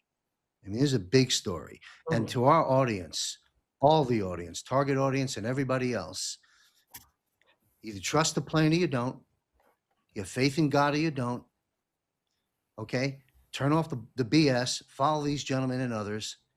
And at the end of the day, if these people aren't arrested or shown to the public, those that have been, and tried through military and been served the harshest penalties allowable within the law and the Constitution, if that doesn't happen, it's not only lights out for America, it's lights out for humanity. It's over. So what do you think? You think we're lights out this far into the game from that Q gravesite of JFK, the starter, and now the finisher, Trump? You think they're going to get off? Never in a million years. If they do, we're finished as a race. That's my commentary. Michael Jaco, please weigh in on this, if you will, sir. I think we've lost Mike. To our producer, talk in my internal ear here, if you will. Let's see if we can tell me what's going on with Mike and see if we can get him back. I thought he was frozen. He looked frozen, and sure enough, he is. So, Derek Johnson, please take this subject on while we're trying to bring Michael Jaco back in. Well, the first thing is people need to always remember still the blueprint. President Trump, supreme commander. When you know what 45-47 is strategically, then that's your solace, that's your calm, right? That's your peace, and whatever other term you need to apply. Getting to the mainstream media, this is really important because this is part of it. But one of those executive orders that quote unquote Joe continued 4 years in a row was Executive Order 13873, which is specifically about communications, which ties into layers. But during a military operation, occupation, military government, when the constitutional laws are suspended, and there's evidence of this, President Trump has validated this to toss them back. If you listen to him and know who I am, especially, I tie it all in. 47 United States Code Section 606 is specifically for this. The president can control radio, TV, internet broadcasts. He can do this. And because this is a strategy, that is what's happening. Now, some of it can be real because you got to see who is going to say what. Are they going to make up their own stories, etc.? But when there is a defined playground of an operation, all right, by the laws and orders invoked, then you have that solace. Now, also part of it is getting the people involved. You got to get people out there. You got to get them, not baited all the time just to be baited, but you got to get them engaged, right? That's what you do with a target audience. You engage them, and you give them what they can handle, as the saying is. Now, President Trump goes back, way back, and I've seen people butcher and twist this all over the board, and it's only doing a disrespect to every single one of these gentlemen right here that were by trade or military occupation special operations. Now, you can get opportunities in special operations outside of it, but these men right here on the screen, special operations, you're doing only an injustice to them for one reason. All right, it's because of their logo. You can see it right over here, right above my cowboy hat here. Special operations, tip of the spear. Now, if you go back and look at President Trump and everything he's in, he's doing this in a picture, video picture. All right, Eric on January the 20th, 2025, awkwardly, he's got his hands way up here on inauguration, way up here by his stomach. And Laura's looking over his shoulder, looking at it, and he's sitting there doing this. This is because President Trump couldn't do it that day. It would look too obvious if he did it there, walking in to give his speech. So that's a timestamp. That's a visual validation, but it's also a visual proclamation. It'll be a proclamation like they've done with the Melania documentary, where they've taken clips and they put it into a place. The importance of it, like in the Melania documentary, they zoom in on the license plate on the front of a vehicle, 45-47. In Melania's movie, come on, people, they're giving you the emphasis. So President Trump's doing this with a key figure that everybody else also started attacking. Diddy. President Trump's sitting with Diddy doing this way back. All right. He's been a part of this the whole time. That's called tip of the spear. This is the tip of the spear. Now, some people like to put this with the Space Force because President Trump established the Space Force. They're a vital role of it, but this is heavy special operations because you got to have the strategies of the bigger operations to take on an operation like this because we're talking about global, we're talking about money, we're talking about currencies, money, we're talking about trafficking, we're talking about other elements of the military. This is a massive operation. So getting down now to Epstein, you got to go to what I call priorities and principles. It goes back to, like Lieutenant Colonel Bosey said, I mean, a lot of people, especially anyone who's been in military and or other operations, some law enforcement, a lot of law enforcement, always have known about trafficking. And I know specifically someone in my dad's friend base that had a child abducted. And they caught the perpetrator right before they made the exchange. The guy had like 19 felonies on his record and was an illegal alien. All right, but until that happens to someone in your community, people don't want to listen to it. So what do you have to do? What did President Trump say? Give them what they want, right? They love drama. Because if you really wanted to slice and dice Epstein, all right, you got to go back to, well, what is it in law? We're supposed to be innocent until proven guilty, and it hasn't been that in law cases because what? They monetized all these cases. O.J. Simpson, John Benet Ramsey. But that's going to open a massive case right there because there is a legit photo of John Benet Ramsey with Ghislaine Maxwell. So that's going to open a massive, big case. That all this is going to expose the bar, the judges, the lawyers, again, the money rings, all the swamp, the media that knew about it, the media that publicized what they wanted to publicize and what they didn't. As President Trump has shown on TV, you should be charged too.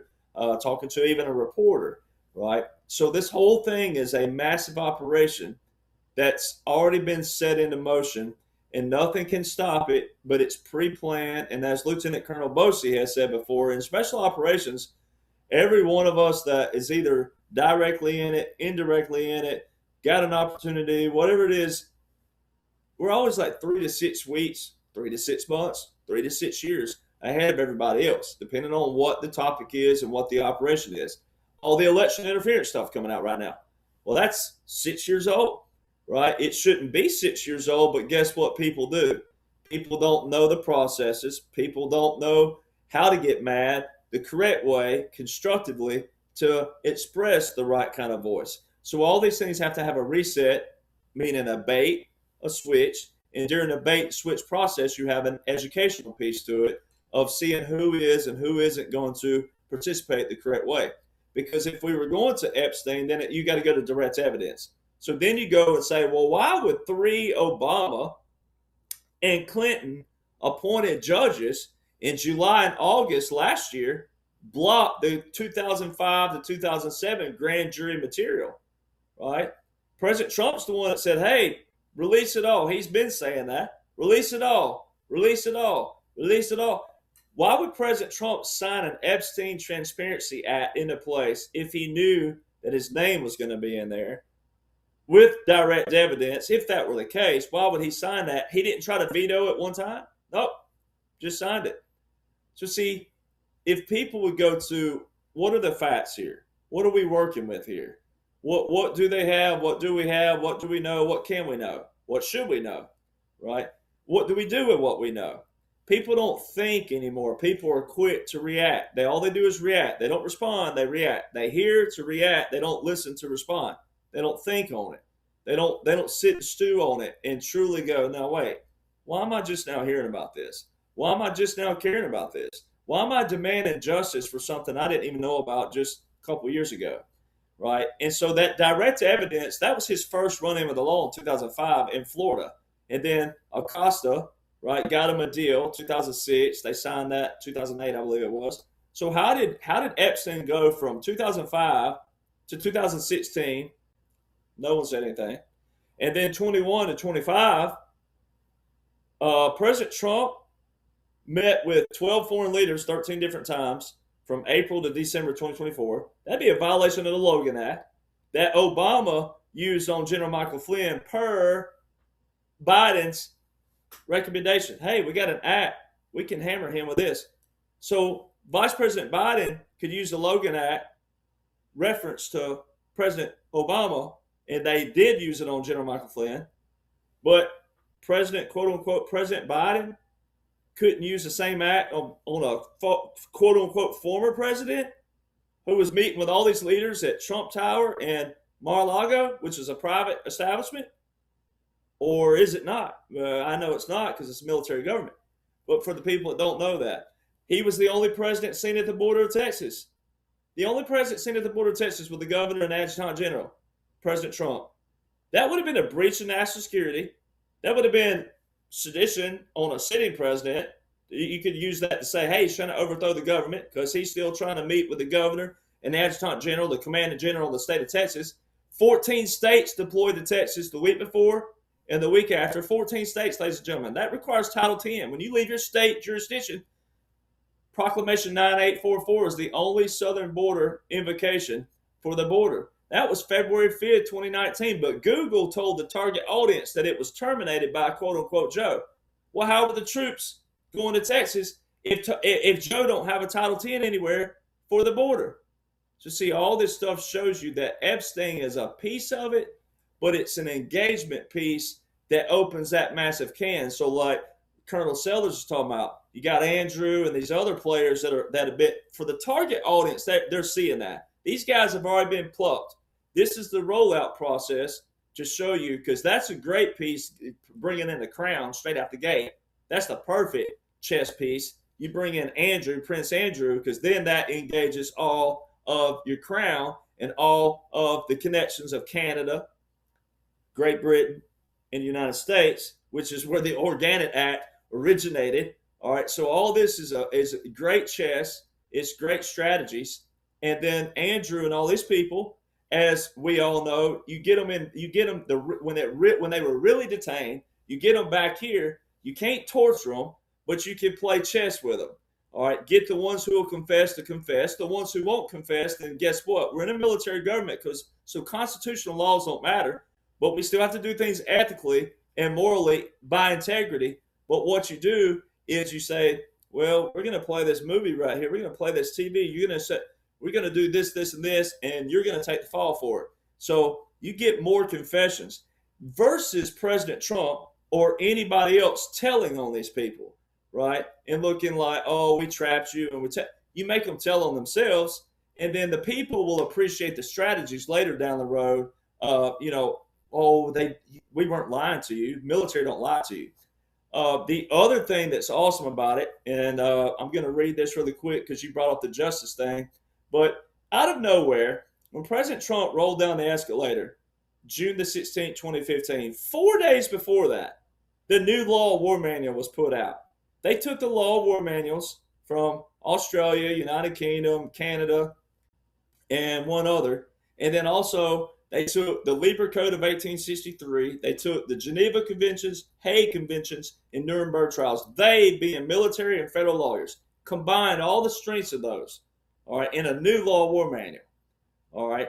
So right after that, our brand new unconventional warfare pocket guide came out with Special Operations Command, and one word changed in there on the pyramid for revolutions. It went from agitation from 1966 to assassination in 2016. All right, so they're telling you what strategies we're going to be using. All right, and then out of nowhere, the more liberal Supreme Court decides they're going to put an emphasis and say, hey, we need to make sure that we clarify that military law and military courts are separate from federal law and from federal courts. And they passed the Military Justice Act of 2016, and it was put in the 2017 National Defense Authorization Act for President Trump. The more liberal Supreme Court did this, Ginsburg and that crew. And so people demanded justice. Watch this. When people hadn't seen what we're talking about, that they're going through all these processes because there were so many indictments. Listen to this. The act expands the use of military magistrates and it introduces new streamlined judge-alone special court-martial options. So see, all the military talk that President Trump talking about, that's why I've been showing all these commanders relieved of duty. There's been 320 plus commanders relieved of duty since June 2017. That is astronomical because we're talking about high rank officials. All right, so then you have your JAG, and you heard about the JAG. Jaco was talking about the JAG 600, and we've seen other JAG officers. They're all, and you've seen President Trump meet with all the generals, the admirals. So all these things, it's all tied together. This is the rollout process. The justice is coming, but we have to get in prevention method again. You can't always sit and judge the past. You got to get into prevention method, meaning while we're going through this, those of you out there who truly care, learn the skills and the methods of how we prevent the swamp from growing, how we prevent the legislative branch from abusing their power, the Congress, how the president, the vice president, the judicial branch, all this is a reset. It's a civics 101 as we go, but also getting people involved the right way, the correct way, for engagement for the big finale. Thank you, Derek. So we've unpacked quite a bit on this panel from a unique angle on the Jeffrey Epstein issue and valuable content provided by everyone. Thank you. We're still trying to get Michael Jaco back, but I'm going to go to retired Lieutenant Colonel Ricardo Bosi. Let's talk briefly, for the interest of time, Iran. This is boiling, it looks like to me. Some in the mainstream might say this can be a defining moment for the president, good or bad. So we can briefly comment on that. But what's your level of concern, Lieutenant Colonel Bosi, about the conflict in Iran, the issue in Iran that is happening, and what do you see potentially playing out? Okay, my level of concern is zero. It's part of the show. It is a specifically targeted activity to drag the Middle East and Europe and NATO. That's the area they're trying to sort out. Will kinetic action be taken? Potentially. Will it be a major part of what's going on? No. Will there be a scare to terrify people into possibly World War III? Yes, I think so. Is there a real chance of World War III? No. Once again, it's all part of the show. It's what we must remember throughout all this is not to save the United States. This is a global war. This is to save the planet.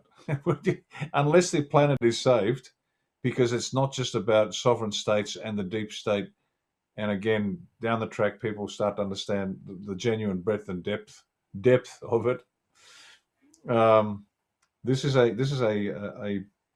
war to save the entire planet. And so the entire planet has to play a role. The entire planet has to be engaged. The entire planet, everybody on the planet to the extent possible, has to get to this stage where they understand that what they've been taught is wrong. So again, it seems like I sort of drift away from the question, but I'm not. I'm on the question. This has a specific set of objectives for the Middle East and Europe, particularly NATO, Ukraine, that whole nonsense over there, Russia. It has little of real immediacy to any country outside of the area, but apparently does because it's going to be the course for World War III, which is nonsense. But I'm not worried about it. I have no concerns. But the results of the activities there will certainly shake up that region. Sure. Well, thank you. Colonel Sellers, do you care to weigh in on the Iran issue? Yeah, I mean, I totally agree with Ricardo on this. I do not believe that we're going into a major war with Iran. I'm not saying, excuse me, I'm not saying that there won't be some kinetic action and other action that might happen there, just like Trump did just a few weeks and months ago with those strikes into Iran. But I've never thought that we're going to go into a major war with those guys. It doesn't serve any purpose for anybody, really. And there's much more present things that are happening elsewhere, like Ricardo was saying. Okay.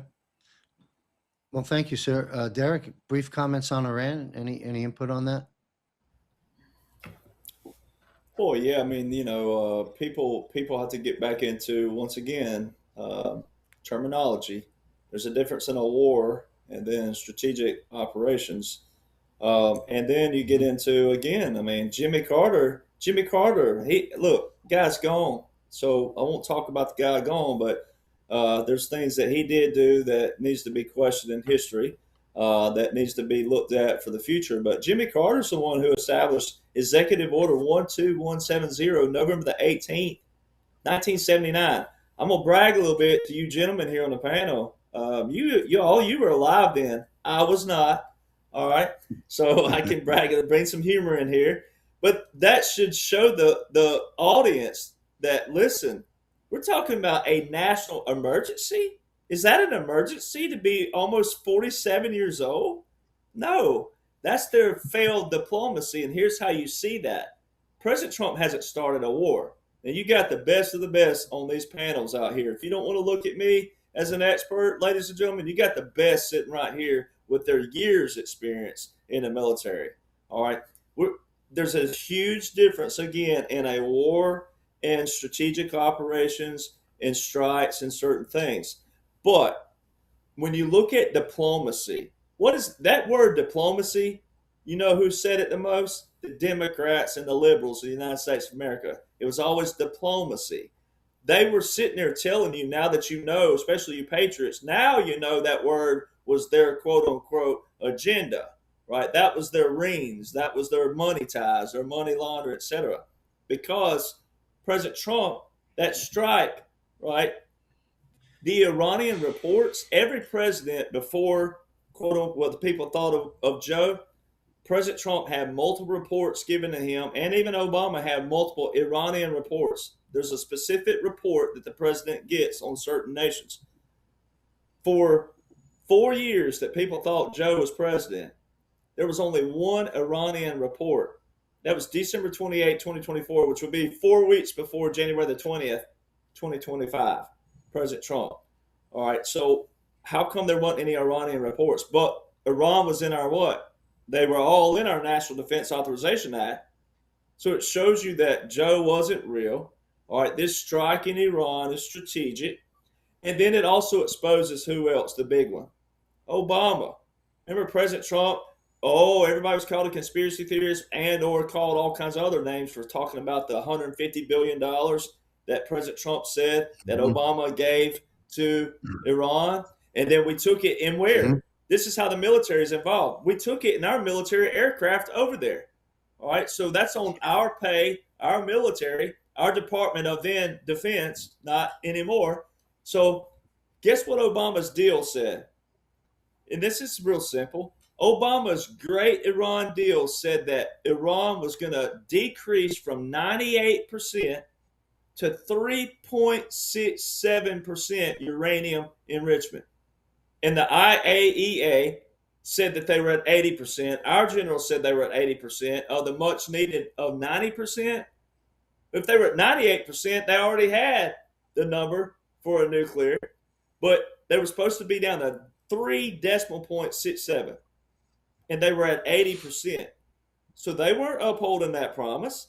They weren't nowhere near that promise of the great Iranian deal by quote unquote Obama. So not only does it expose that the deal wasn't good, it also exposes that what the $150 billion was what the ties to the foreign interference, right? So, and then President Trump, all throughout 2024, the articles with our actual .gov sites and different people ties Iran into the assassination attempts of President Trump. So this is the tip of the iceberg for the bigger picture. And no, we're not going to war, because that would destroy President Trump's legacy with it. Because this all ties into your national emergencies. It ties into the wars. They use the national emergencies for their quote unquote diplomacy. So he can't do that, and it won't do that because that would destroy everything of changing the whole way things have been done, and the 45-47, the reset, etc.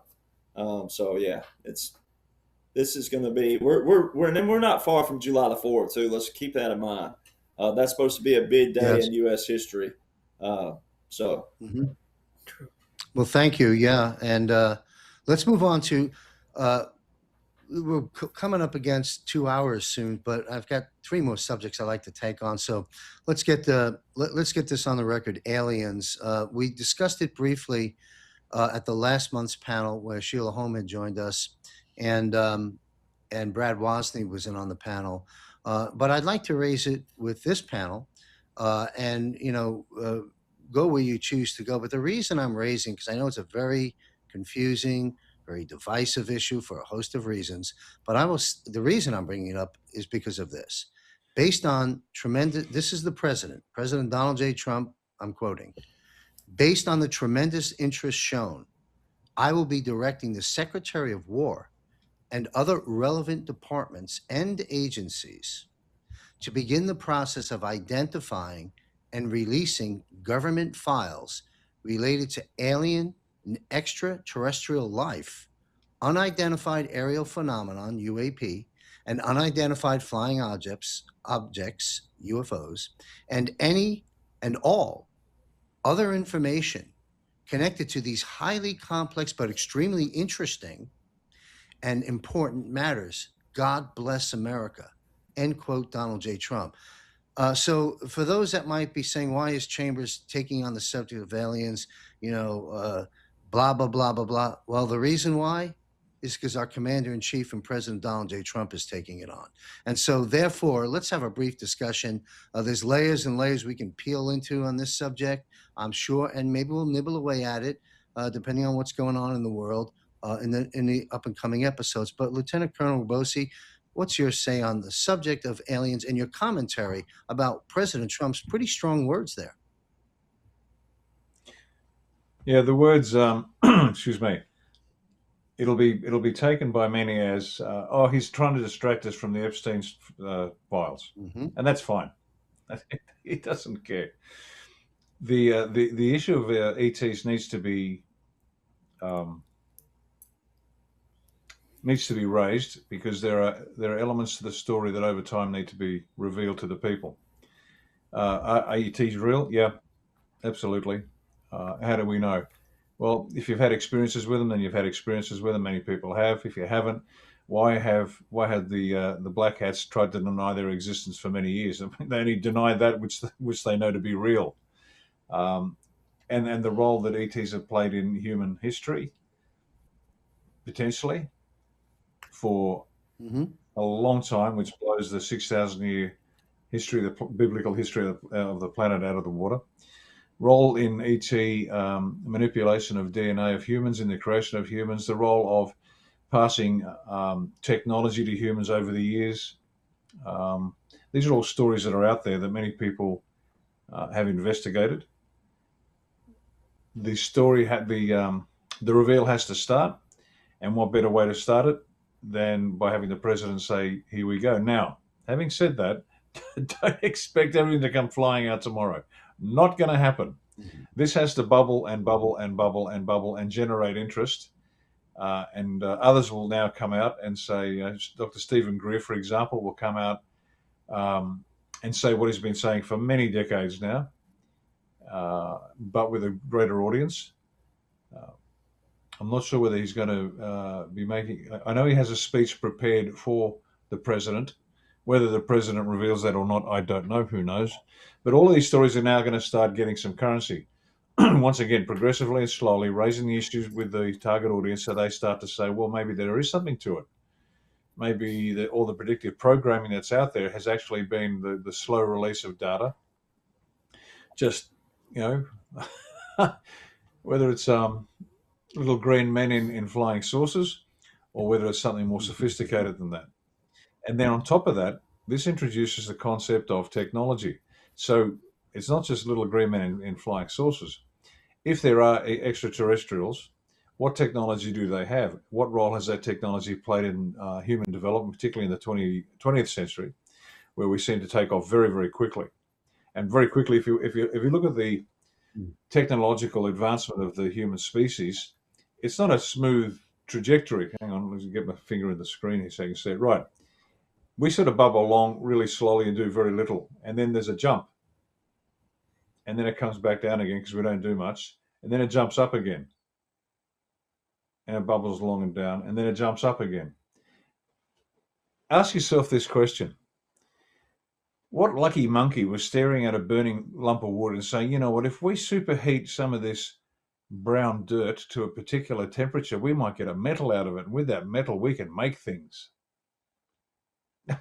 I'm sorry, but does that actually happen? Does that, you actually believe that's what occurred in the very first instance? Obviously not. So there needs to be another explanation. Then it opens up mythical tales. Gilgamesh, the saga of Gilgamesh, Enlil and Enlil, and a whole range of mythical stories over the millennia that seem to be telling the same story, with the same characters doing the same thing with different names. And even the Bible, which refers to the sky people, which refers to the powerful ones. Here's a newsflash: if you haven't read the Naked Bible by Mauro Biglino, it never once mentions, the Old Testament never once mentions a monotheistic God. It talks about the powerful ones. It talks about not what we've been told. Now, what you're going to do is this subject of ETs is going to throw open many locked chests full of information, and people can go where they want to go. But it's not just about little green men in flying saucers. It's another avenue to opening up and revealing the truth on a whole range of subjects, which is necessary in order for us to disabuse ourselves of our belief systems, so we are then open to a more accurate rendition of us, our origins, our role on the planet, and our history. So it's a very exciting time. DJT's given just excuse the mosquitoes, they're big enough to shear in Australia. DJT's done us the service of raising the issue, and that gives an imprimatur now to many people to go out there and say what they want to say, how they want to say it, in their own time, in their own way. And then the the administration will slowly release information it sees as valuable in advancing the ideas that need to be advanced. So that's it. Thank you. Yeah, and great information there, and I've learned a lot. To our audience listening, if anyone's, I'll pedal you back. If you're still in the camp that says ETs and all this stuff doesn't exist, well then you got to rewind this and listen to the quote from the president. Of course, these things exist. There are files. They're going to be released. Drip, drip, drip, as Ricardo stated. And that's a great education and analysis. Colonel Sellers, I know you have a thing or two to say about aliens, sir. This is a great time to get this on the record. Yeah, I've done it before to some extent, but I have personal experience with it as of about starting 4 or 5 years ago. I've seen multiple UFOs in different configurations. Finally, I got a picture of one. I was actually filming. Well, I was actually watching this thing in the sky. It was on a November afternoon,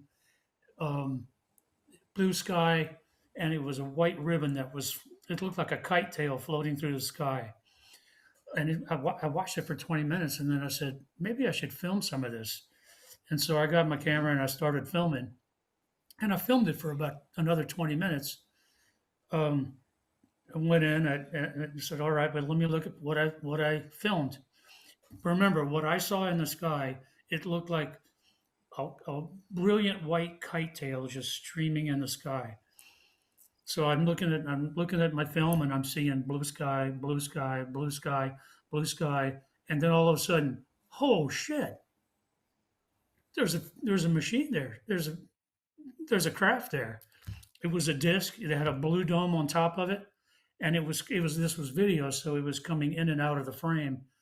Eventually, had some of those frames frozen for me, so that I got pictures of it. I don't have it with me on this right now.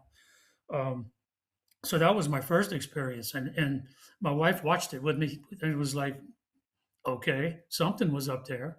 And I think that what I took a picture of was the camera was seeing it through a portal of some sort, and got a picture of what was through the portal. And I've got that picture. Sometime later, I want to say maybe 6 months or so later, I got visited by a team. It was interesting. It was about 10:30 at night on a Monday night, and 8 people walked through the wall of my living room, right through the wall. 7 of them looked human, and one of them looked, at that time, I thought she looked like a Pleiadian, but doing more research, it was a different race, I believe, but she had almond-shaped eyes, white blonde hair, long, elongated, pointy face, not ugly or anything like that. They stayed here for about 2 hours that night, and they just talked to me. There was nothing scary. There was nothing antagonistic about them. We just talked about. They were telling me wars are going on, but they're being won out there in the stars. They wanted to know. It was interesting because they wanted to know what some of the items were around my house, so they were asking me to give them names of things, and we just stayed. They never spoke. It was all internal telepathy. And then they left. And then one of them came back. They came back every day for 6 days. And that's it. Started on a Monday. I had at least one visitor from the team every day for the next 6 days. This was really interesting because part of it was it was like a video, like a screen, like a movie screen, but like a big one around the walls of my bedroom or in there. And it was just this ongoing, it was an ongoing saga of battles and wars and all different kinds of, going from swords to spaceships. And at the end of it, I just had the feeling that they were showing me the history of Earth from the beginning of the occupied times, which is something like 22 million years ago. And that was, I knew in my heart, in my head, I just knew that's what they were showing me. And so it was really interesting. That was one of the most interesting weeks that I've ever seen. And I can go. There's a lot more that happened there, but that's the gist of it. They weren't. It wasn't like being attacked by the Kili Turcourt, who probably were the first ones on Earth in 22 million years ago, and who were in that era, that time of Enlil and Enlil. The ones that are in the Book of Enoch. Mm-hmm.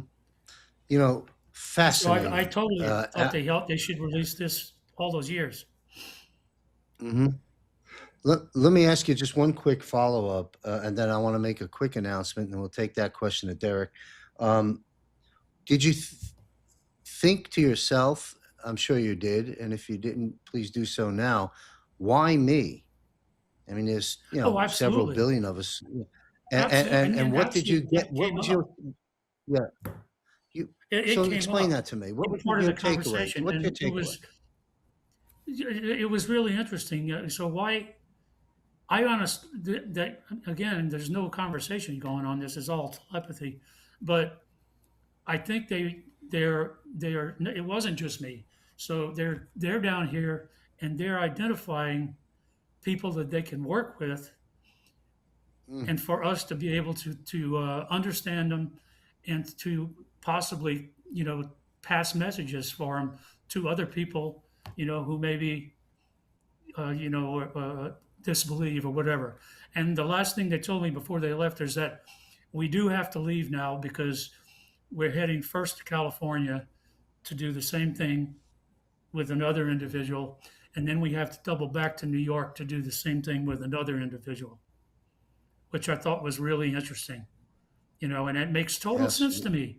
If I were going down on an away team, would they, find out what the inhabitants are like, find out if they're going to be hostile or friendly, will they be helpful?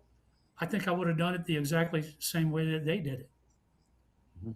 So I mean, it Yes. impressed me. Interesting. It was impressive. Oh, I'm sure Michelle it did. was out there. Wow. Michelle couldn't see him, and I've gotten into this with someone at one of the. You were there, Derek. I can't remember her name.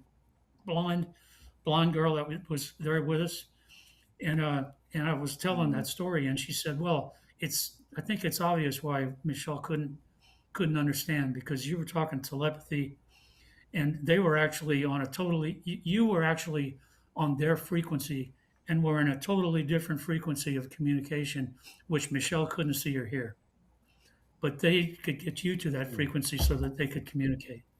All of that. I'm a physics major. All of that makes sense." Yep. Last quick question, Colonel Sellers, and we'll go to Derek. Did maybe a rhetorical question? Did you save that film of what you and your wife saw in the sky? You said you filmed it. Do you have that film? Yes, I do, and I can send you a picture. I have a freeze I would frame love to. of the Yeah. of the object itself, and it looked like a pretty traditional saucer object with a blue dome. Think on the top, based on the way it Mhm. was tilted. But I do have a picture of it, and I'll send it to you.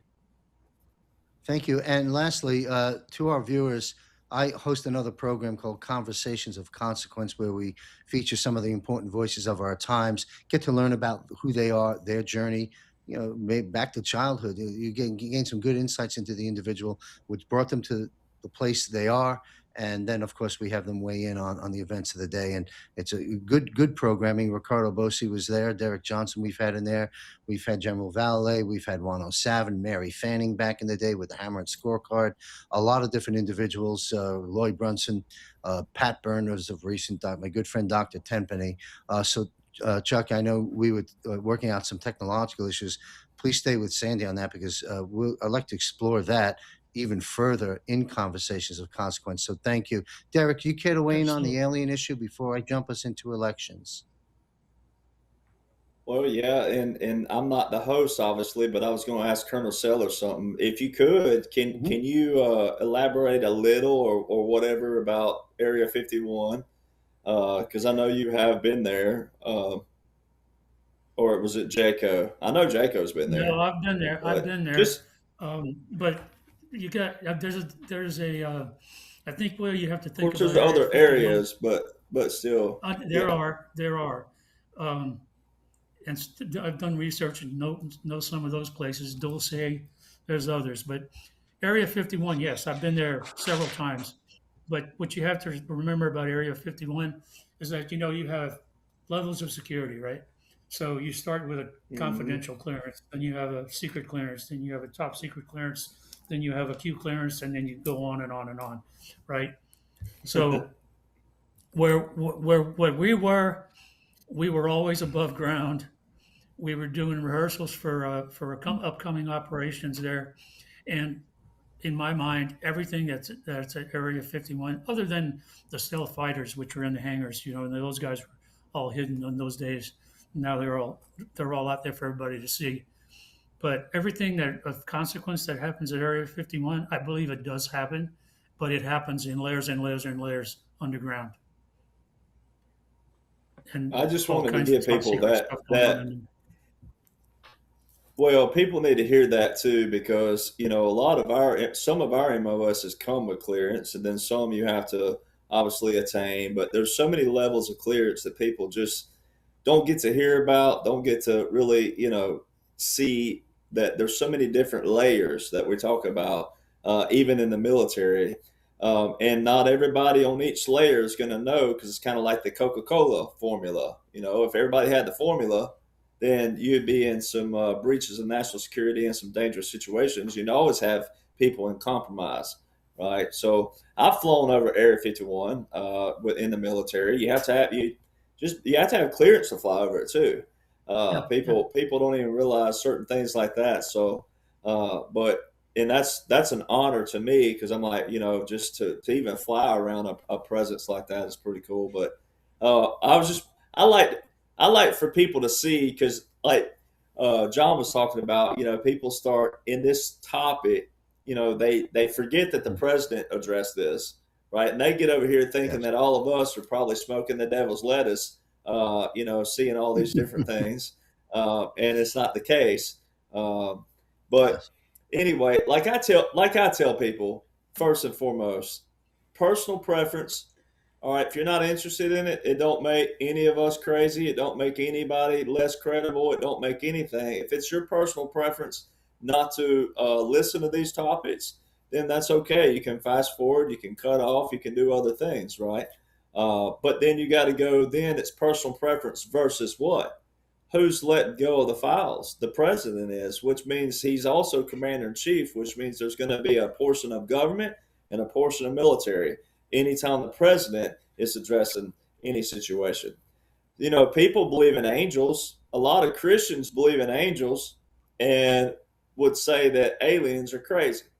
I'm like, well, who's to say aliens are bad? Right? We don't. If you've never had a personal experience, you don't know if they're good or bad.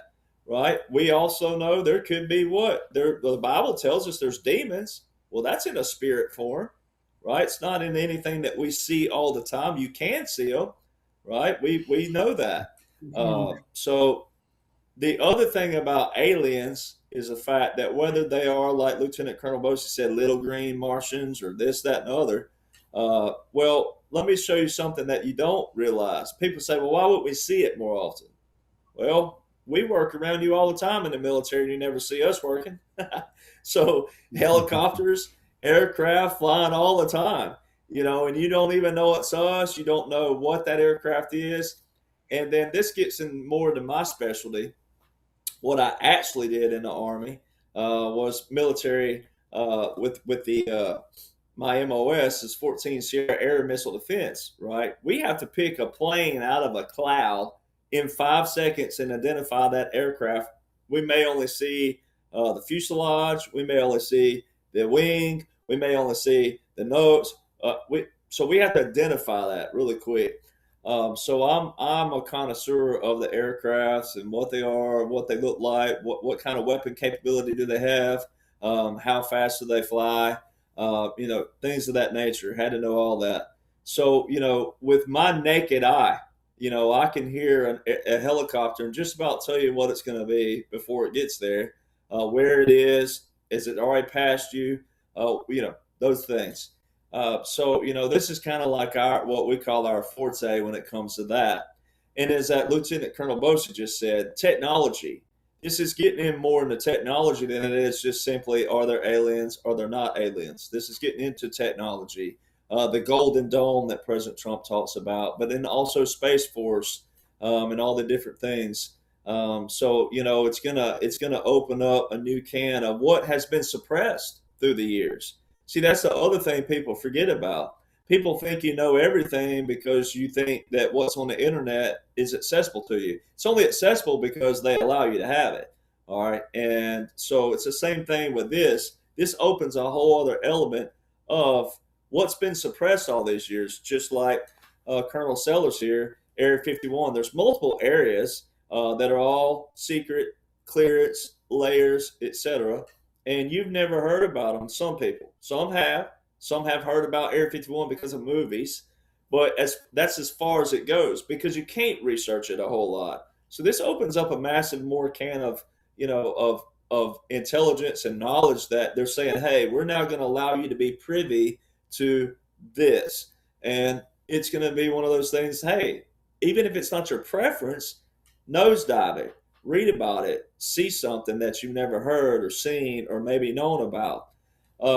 And one of our other panelists that we have on here sometimes, a friend of mine, Lieutenant Colonel Lennox, he and I were at the Trump Doral last spring for the Charlie Ward event, and we were sitting out by the pool, just trying to catch some rays, and that there's an airport right over, which you can imagine what kind of clearance they already have flying over Trump Doral, but there was nothing they could do with the location of that, obviously. But so there's aircraft flying over, and I'm talking about you just about see the passengers waving. All right, so we're sitting there, and I'm looking way up because I'm just fascinated with the certain aircraft that were flying in, and so we're looking, and I got this on video. I have multiple ones on video, but I said, hey, Colonel, look, way up there, and everybody else sitting there. I mean, we had like 100 people that were out at the pool who witnessed this, and it's like a shiny object, real shiny, silver, shiny, way above the aircraft, and you can see it for a long ways. All right, you can see it, and so it's that's one example, but you got to be looking for it. Is what I try to tell people. You have to know what you're looking for, then you got to be looking for it, and then you got to see it in your region. I know a spot where I'm sitting right now, right up the road, about 3 miles. I can go out. I've got multiple videos, and I've taken friends out there to let them witness it. Now they haven't been operating there lately, but I have it on videos, not just pictures too. But you have to be in a spot where they're operating. And then, I mean, sometimes there'll be 8, 10, 20. I mean, the one night I had both buddies out there. I bet there were 15 different operating. And you can tell the difference because aircraft are flying around as well. I mean, you can see the difference in an aircraft. You can hear the aircraft. You can see the blinking lights. These are more of a big bright light, and then it'll just disappear. And so, when you get it on camera and you zoom in, it's a whole different color. It's a colorization. And they've been teasing this to the public. I have a link somewhere. I'll see if I can find it. But there is a mainstream audience out there. They're trying to say that this is some form of a satellite specially designed for this, and this. So they are they are getting it out in another manner because they know it will be one of those things that if they don't present it properly, then people will just overlook it in another manner and then do the norm. Oh, you guys are crazy and you're smoking this and that. But it's a personal preference, and for other people. So it's one of those things that I think that once they do put this out, maybe it'll open up for more guys to be able to talk. That's been at Area 51 about the clearance levels and what they have seen. Because we're moving into a whole other realm moving into the future. Technology is not going away. And I think that's what that's leading to, is that, hey, they're ready. We're decimating the deep state and all their shenanigans and what they've been suppressing from people, and what they're going to give to people is nothing scary, right? It's nothing to fear. If you're living, breathing, walking, you're going to live through it anyway. So you shouldn't fear. You can look up the records. Fascinating There's records subject. of. I'm just one real quick one, John. There's records of the Eisenhower administration signing the Greada Treaty, and it was with the Greys, the Gray aliens, and it was a treaty that allowed that gave us technology, some of their technology, in exchange for occasional human to be taken by them for experimentation. And that was it. That was during Thank the you. Eisenhower administration. Mhm. You know, to our audience, which is a wide spectrum of people and in many countries, I will just put this out there, and it's common sense. If you still don't want to believe that there's life beyond us on this earth, you're up against a lot of challenges because the presidents for decades have been looking at top secret files concerning this. And our president today is now going to start releasing them. A couple of quick comments. I took some notes, and we're going to close out with one last question on elections in a moment. But allow me this moment. You to our audience, put on a seatbelt, and as Lieutenant Colonel Bosey said, don't expect everything to be coming out in one fell swoop on aliens. It'll be a drip, just like everything else has been, especially something of this magnitude. People, we need to just. This is a fascinating time to be alive. Just watch it, and anything that requires action, in terms of the war we're involved in, get busy. But just take it in. This is an extraordinary time to be here. We're gonna get over the years, 9/11, Benghazi, the missing Bible books, the revocation of many laws and executive orders once all the presidencies, perhaps all the way back to George Herbert Walker Bush, but certainly through Clinton, were fraudulent. Juan has discussed this in great detail. Get ready for all these things. Get ready for the uncomfortableness of AI and the welcoming of AI. Get ready for Benghazi to finally be unpacked and taken on, and J6 and the Wiener laptop. Worse than Epstein files, if you can possibly fathom that. On the converse, Tesla, the 6,500 patents, the repatriation of the wealth, the med beds. This is an incredible time. Just calm down, in my opinion. Maybe the wrong advice. We're trying to fire them up, but anyway, I put that there. Also, I produce another show called Eyes on Gitmo. Retired Brigadier General Blaine Holt of Newsmax, Juan O'Savin, retired Lieutenant Colonel Matt Meck, who's Juan's chief of staff. He's been to Gitmo, oversaw, was a part of tribunals after 9/11, and also helped to some extent set up the military press room that's there now, which I understand is the size of a university gymnasium. So, but what I'm getting at here is I raised this question of aliens. I didn't. I was going to raise it on the recent Eyes on Gitmo. We ran out of time. But in the beginning, I touched on it. I said, we're going to talk about aliens later. So when we closed out the show and we ran out of time, Brigadier General Blaine Holt raised something interesting. And it feeds into the point of what Derek and I think mainly Colonel Sells was talking about. There's more than Area 51. And there's here on Earth, and then there are also a lot of other things he named terms and in up there that I had never heard of, and unfortunately we ran out of time. But I intend to unleash him on that next month. I wanted to put that out there. Another quick note I took was, I think it's Project Bluebeam. Someone on the panel can correct me if I'm wrong, where we project certain images into the sky, and it's like, oh, there's Jesus, or wow, look, there's an alien. And so Blaine Holt, again, he 30-second comment on it, but he dropped this in there too. He said, which made me question, is the public going to have to differentiate from blue beam versus reality? There's going to be some of that in there as well. So we'll jump into all this at another time. I just wanted to put that out there, and I come full circle with retired Lieutenant Colonel Bosey. It is a drip, drip, drip, and you got a lot of drips here, folks, but it's going to come straight from the administration now, from your Commander-in-Chief and President Donald J. Trump, under this continuity of government. So I'm excited about it personally. Let's close out this panel with elections. A lot of information floating around out there. I don't, if I have too many of the quotes sitting here, let me look at my little notes section here. Pardon me for not being so structured as I often am.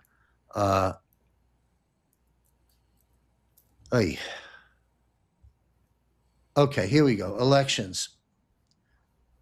There's a state of the national emergency, is what we hear, that may be invoked to help us have secure elections. The president said this: there will be voter ID for the midterm elections, whether approved by Congress or not. Also, the people of our country are insisting on citizenship and no mail-in ballots. The president also went on to say, with exceptions, I'm sorry to my audience, but we're having technical issues here. I'm told we're good. My screen is frozen. I'll continue speaking. Pardon me. The president, I'll continue, said, the people of our country are insisting on citizenship and no mail-in ballots, with exceptions for military, disability, illness, or travel. Thank you for your attention to this matter. So that's straight from the Commander-in-Chief. What do you see? What do you hear out there, Lieutenant Colonel Bosey, in terms of how we're going to secure the primaries are important right now, but I'm fast forwarded to the midterm elections. Forget about the general elections down the line. These midterms are very, very important. And I'll just put myself on the record. When I used to speak at the Clay Clark Reawaken tours over those years, I said it then, and I'll say it today, and a lot of other people say the same thing.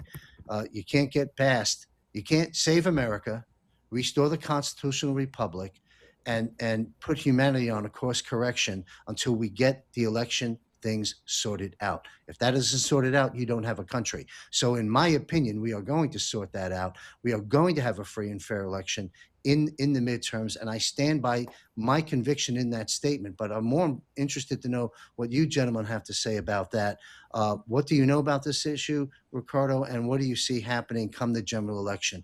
Are we going to get ripped off again? The conduct of the elections are fundamental. The trust of the people that they are not being subject to a tyrannical takeover is key. An election is a centerpiece of that, hence the Save America Act and all the rules that be in place. So this is to ensure that the people understand that they remain in charge. They are the source of law, no problem. Notwithstanding martial law, we get that. Now, having said that, there are three things that have to be done. One, the electoral roll has to be sanitized. The electoral process has to be regularized so it is free from interference. And thirdly, the group running the elections have to be clean. They have to be individuals that are trusted to do the right job. We have the same problem here in this country. So those three mechanical steps have to take place before you can have the election. Other people are going to be ripped off this time? I don't think so. But those three preconditions must be met. If they're not met, then the people are going to get another dodgy election. Now, I'll give you an example of what happened here. Our organization contested 6 elections in 5 years.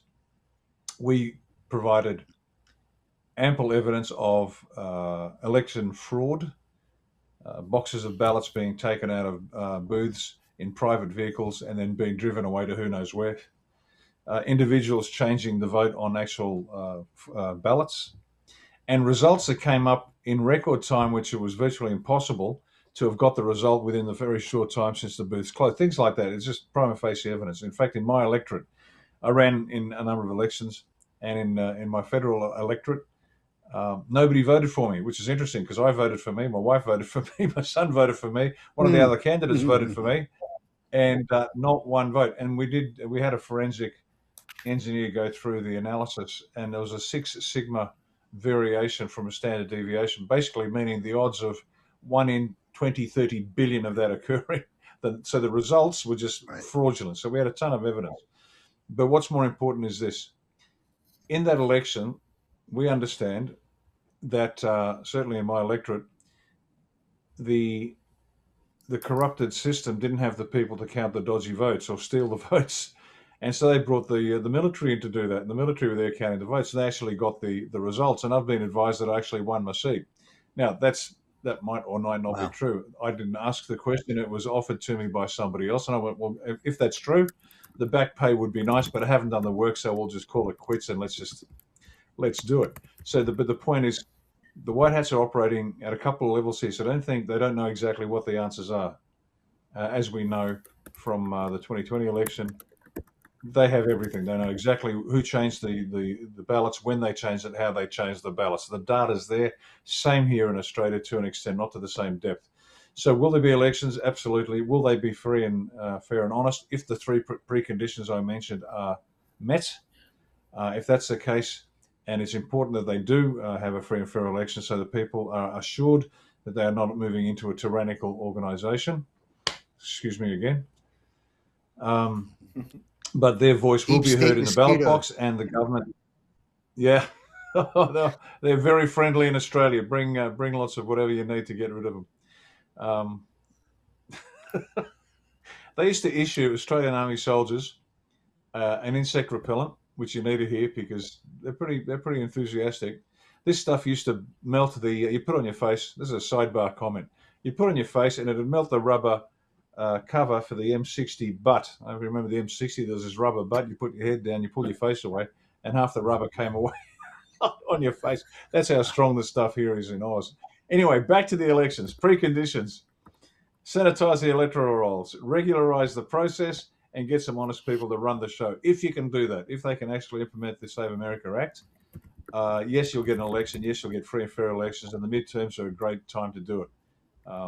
And the people will see for themselves, one way or the other, exactly what a free and fair election looks like. You can imagine the board, it'll be red from sea to shining sea. You bet. Well, thank you. And just a quick comment. You mentioned the Save America Act. Maybe I'm incorrect on this, but it's got to get through the Senate now, and it's never going to make it. And the president, in my opinion, has already handled that. He published on X. I don't have it in front of me. I'm paraphrasing. The summary of it was, we're going to get these elements in place in the Save America Act with or without the Senate. I find that interesting. I can't wait for Derek to comment on the how of that. But Colonel Sellers, do you care to weigh in on the free and fair elections? Because without it, we ain't moving forward, in my opinion. No, I think it's crucial. But until it gets there, military law needs to stay in place. And the status of the SAVE Act, it passed the Congress only by 3 votes, 218 to 215, and that was with one Democrat that came over and voted on the Republican side on that. So knowing that, the chances of it getting through the Senate, like you said, are pretty slim. And so leave it to Trump to have a backup plan, because we're going to need one. Well, good. Absolutely. No question about it. And okay, so Derek, if you want to take that on, you'll be closing out the final question on this panel. And then I've got an interesting thing to leave us with, but please take it on, Derek. Free and fair elections, yes or no? And how's Trump able to say that in that X post, that we're going to get this done with or without you? How does that work? Well, so this is the consolation for people. This is not telling people to sit on their thumbs like Lieutenant Colonel Bosie and I always talk about. Don't sit on your thumbs. But you can't be involved until you know the format, the blueprint, the solution. You can't get involved without knowing that. It's like I wouldn't go work on my truck if I didn't know the manual. That'd be dumb, because I'm not a mechanic. I'm gonna mess something up. And not only am I going to mess it up trying to fix it, I won't be able to fix it back either. Right? So why would I do that without knowing it? So it's like mechanics. Mechanics know their field because they study it, they live it, they breathe it. Right? So this is what shows people. This is all in operation. This is one of the first executive orders with a national emergency, even though it was in 2018. But the Executive Order 13848 for election interference. Why would quote unquote Joe continue that 4 years in a row if President Trump is a threat, a Nazi, a king, and a dictator? Why would Joe do that? Right. So those are things that gets people thinking if they've never heard this. It declared a national emergency, and it's for election interference. It has a key line in there, 2 lines. It says, although no foreign power or vote tabulation has altered any election. So that's very key. That's got a lot. That packs a punch. Vote tabulation, ladies and gentlemen, is January the 6th. Then it says any outcome, meaning like there's any. So that's exposing the foreign interference, right? The foreign interference. So that's going to expose all that. They already is coming out with all the votes from 2020, Georgia, Nevada, all these things. Then this goes into this. Military orders are not continuous orders. The left's over there yelling, a president has to have congressional authorization to use the military. That's correct. They're yelling the correct thing, but they don't know how to apply it. Because again, after this executive order was signed and declared, our National Guard cybersecurity teams were deployed for the election 2018, 2020, 22, and 24. So there has to be another order in place for Joe to have had them at 22 and 24. There's not. All right, so that shows you cohesion with the original plan. It also ties in President Trump in the 2020 debate. We have it all. We've caught them all because us in the military, the National Guard cybersecurity teams, just like Lieutenant Colonel Buster was just talking about, they have forensic evidence, meaning we're not just working with digital because we work with analog. We can see who's hacking. We can see if they're adding, deleting, who it is, where they are, etc. So that's why they said in November, 4-star General Nakasone, he said specifically in a tweet on November the 3rd, 2020, he said, we have our National Guard cybersecurity teams, along with our Cyber Command, the National Security Command, and our joint partners all around the world. Ladies and gentlemen, that's a big team. He was talking about all of our Cyber Command. He wasn't just talking about one little portion. He's talking about our whole Cyber Command, our joint partners all around the world, and our National Security Command, all right, with our National Guard. So the National Guard are doing the lead work. These guys are up here collecting all this data in there. All these people yelling about Palantir, you probably don't want to be yelling about Palantir because they're working with this. All this data is going into one base, and it's to President Donald John Trump and our military, our generals, our admirals. All right. President Trump put a tweet out August the 18th, 2023. This shows you, too, the operation. This is August the 18th, 2023. President Trump put a tweet out about the Supreme Court should address the 7 swing states. Well, nowhere in history before has there been the same swing states of one election and the next election. Never. That's the exposure of the deep state. That's the exposure of the Smartmatic systems, the Dominion systems. The 7 swing states in 2020 were the same 7 swing states in 2024. President Trump filed a lawsuit December the 14th, 2020, which would have been a month after, right? That's the date that the delegates had to have their votes in, right, to what was going to happen on January the 6th. He filed a lawsuit via the state of Texas, via the United States Supreme Court. How did he win the 7 swing states in 24? And he's tweeting over here in 23 that the Supreme Court, it shows everybody that, look, this is all plans, all in operation, right? The other portion, they got to get people involved the right way. As Lieutenant Colonel Bosie said, the law still got to be there. Integrity's got to be there. We got to get people involved. But the way he can do this is what I just read a while ago from the Law of War and Peace, and then also the Law of War Manual. We're in a straight-up military government. In a military government, the constitutional law is suspended. We're under military law. Now, every bit of a military government is trying to get that constitutional law to be back in place the right way, meaning the right people, the right systems, etc. So we had to clean it out first. Now we got to get the right people in who wants to be there in the first place. You know, there's some people who don't want to be in these roles. So we got to find the right people. Then you got to train them in the systems. Then you got to make sure they're not compromised themselves along the way, right? So all these things are going together. And then you just got to know that it's an occupied territory. And President Trump said this 9 days before the election. He said it, what I said earlier in the show. He said, we're an occupied country. We will soon no longer be an occupied country. The Great Liberation. Well, when you go read about this, there's something that also happened recently in another manner. 2024, all the mainstream headlines read that Joe abandoned D.C. because it was all Kamala. Everybody saw Kamala. If you went to Wikipedia as we speak, ladies and gentlemen, when you're watching this, if you went to Wikipedia, all right, and you looked up presidential transition and click on Wikipedia, scroll down, it'll say Biden, Trump. It says that Kamala signed off on the transition. She wouldn't have anything to do with that. Being a candidate, she would be a vice president, ladies and gentlemen, would have no say so in that. It says Biden the next day signed off that it was going to happen, the transition. Why would Kamala be first, ladies and gentlemen? What did President Trump say? What did he say January the 13th, 2021, before we went into the executive branch takeover and the military government and the continuity government and your military occupation, everything, your government exile, your puppet government? What did President Trump say?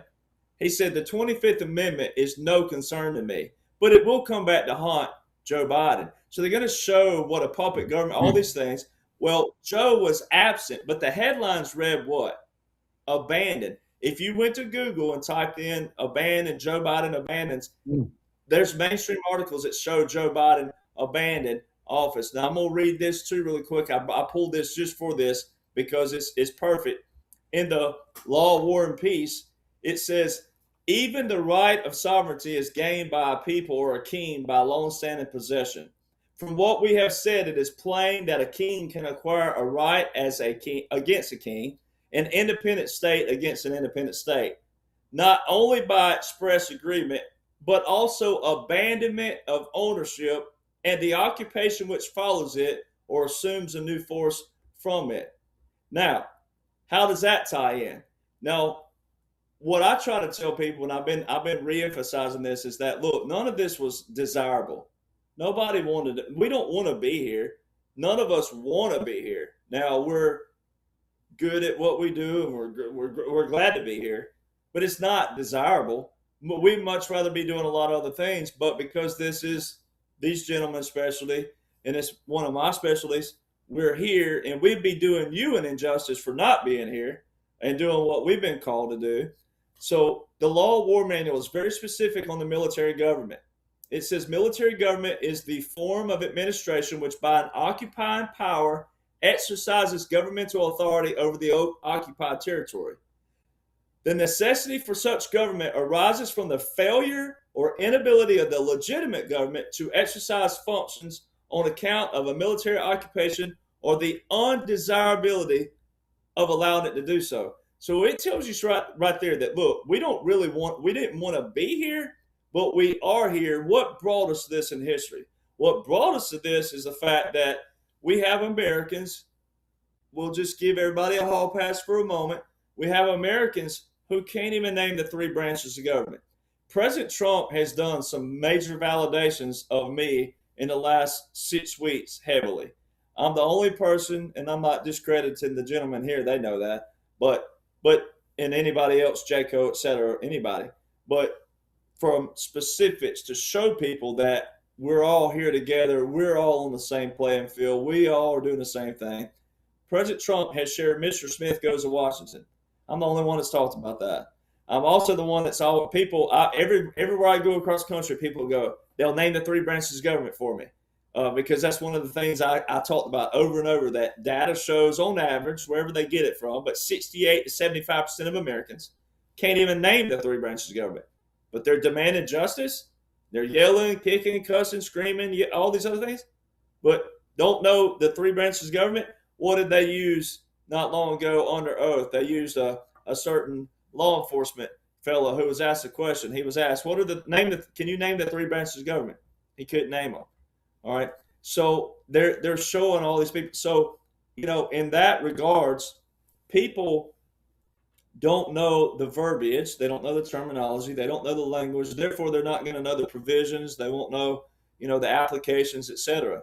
So a lot of this is still, again, it's a massive re-education, but it's also a massive kind of slap on the wrist for Americans as well, because everybody's got to stand in front of the mirror and say, I allowed this to happen, but how can we prevent it? All right, now what validates all those, the occupied, President Trump and the media have used the terms capitulation, white flag of surrender, occupied country, puppet government, and restoration. None of those are federal government anything. Every single one of those you can find in the Law of War Manual and or the Law of Land Warfare. All right, and so it's all validation. President Trump, September 2025, he was sitting with the Turkish president. He said, while I was in exile, he pauses. He says exile 3 times. When he does it, he pauses and he puts that word basically on a pedestal where he puts emphasis around it. While I was in exile, then he said, he remained my friend while I was in exile. And then he goes, while I was in exile. That's how he does it. He's not saying, while I was in exile, blah, blah, blah, blah, blah. He puts emphasis on it. Government in exile. All right. And then a reporter in February 2025, a reporter asked President Trump about Russia, about a puppet government and a capitulation. Those are not federal government terms, ladies and gentlemen. That's military government. And then so this right here, this brings us into that. Once you know all those validations, once you know they're just straight out of the Law of War Manual, the Law of Land Warfare, and it's a military government, then when he said the other day, he said, we will have safe elections. We will have secure elections, whether Congress passes or not. That is a military government. That is a supreme commander telling you, look, the continuity of government, that's for our target audience. All the stuff you see on the news, all this stuff, anybody who's in that, and they haven't heard me or Lieutenant Colonel Bosey and all of us here, then unfortunately, they're going to have to see what they have to see. But if you're seeing me right now talking as we speak, then you don't have to be that target audience. All right, you don't have to be that. So you got to learn this language, this verbiage, and then that's a supreme commander saying congressional law don't matter right now. Constitutional law don't matter right now because we're reestablishing what was hijacked from all of us and you, the people out there that don't know what's going on. It's still hijacked from you, even though you still have to play a role.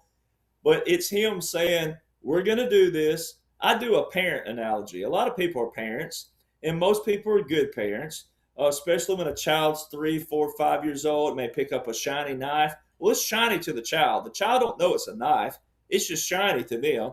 And you panic. You run over there and get the knife out of their hands. Well, you hope someday when they're 16, 17, 18 years old, somewhere where they know exactly what a knife is then, and the appreciation factor that, hey, when you were 3 years old, you picked up a knife and it could have cut your finger off. It could have cut your hand off. And now you play guitar or piano or something wonderfully, or, and they say, thank you, Mom. Thank you, Dad, for doing it. This is what President Trump and the military generals and admirals and world leaders that are all part of what we're all a part of, this is what we're a part of. It's saying, look, we know you didn't know. We know you don't know. And that's okay. But this is what's going on. We're going to fix it. It's going to be cleaned out. But look, before we hand it back to you, you're going to be fully schooled and taxed. And then also, if you're not, we're going to do Lieutenant Colonel Bosey. We're going to have him tell you, hey, men, reach into your wife's purse and pull out your jock strap down there by her tampon and put it back in your britches. I just love that. I just love that. I'm going to use that forever. I just got to use it. So that's a military governor, supreme commander telling you that, look, this is what's going to happen. And all these executive orders prove it. All these laws prove it. All the National Guard deployment. And it's just what military does at the end of the day is we look out for everybody else first before we look for ourselves. I think Tim would grab the tampon. But anyway, great analysis. Thank you, Derek, for that. And quick comment. I, for one, have a high degree of confidence based on the feedback from this panel and the president's post on X that our free and fair elections are going to get restored, and they're going to get restored starting the midterm. And that's what I believe is where we are heading. And thank God for that. So I want to also just say there's been an interesting program. We've done about a year and a half of these monthly Global Defense War panels, and I thank you, gentlemen, and the others that aren't here very much for that. But today there's been some interesting phenomenons. We've had turbo mosquitoes in Australia. We have technical snafus here in Thailand, and we have the disappearing of Michael Jaco. Maybe an alien picked him up and took him somewhere else and said, "We need you over here, sir." I don't know, but it's been a very informative episode as usual. Thanks to our esteemed panel.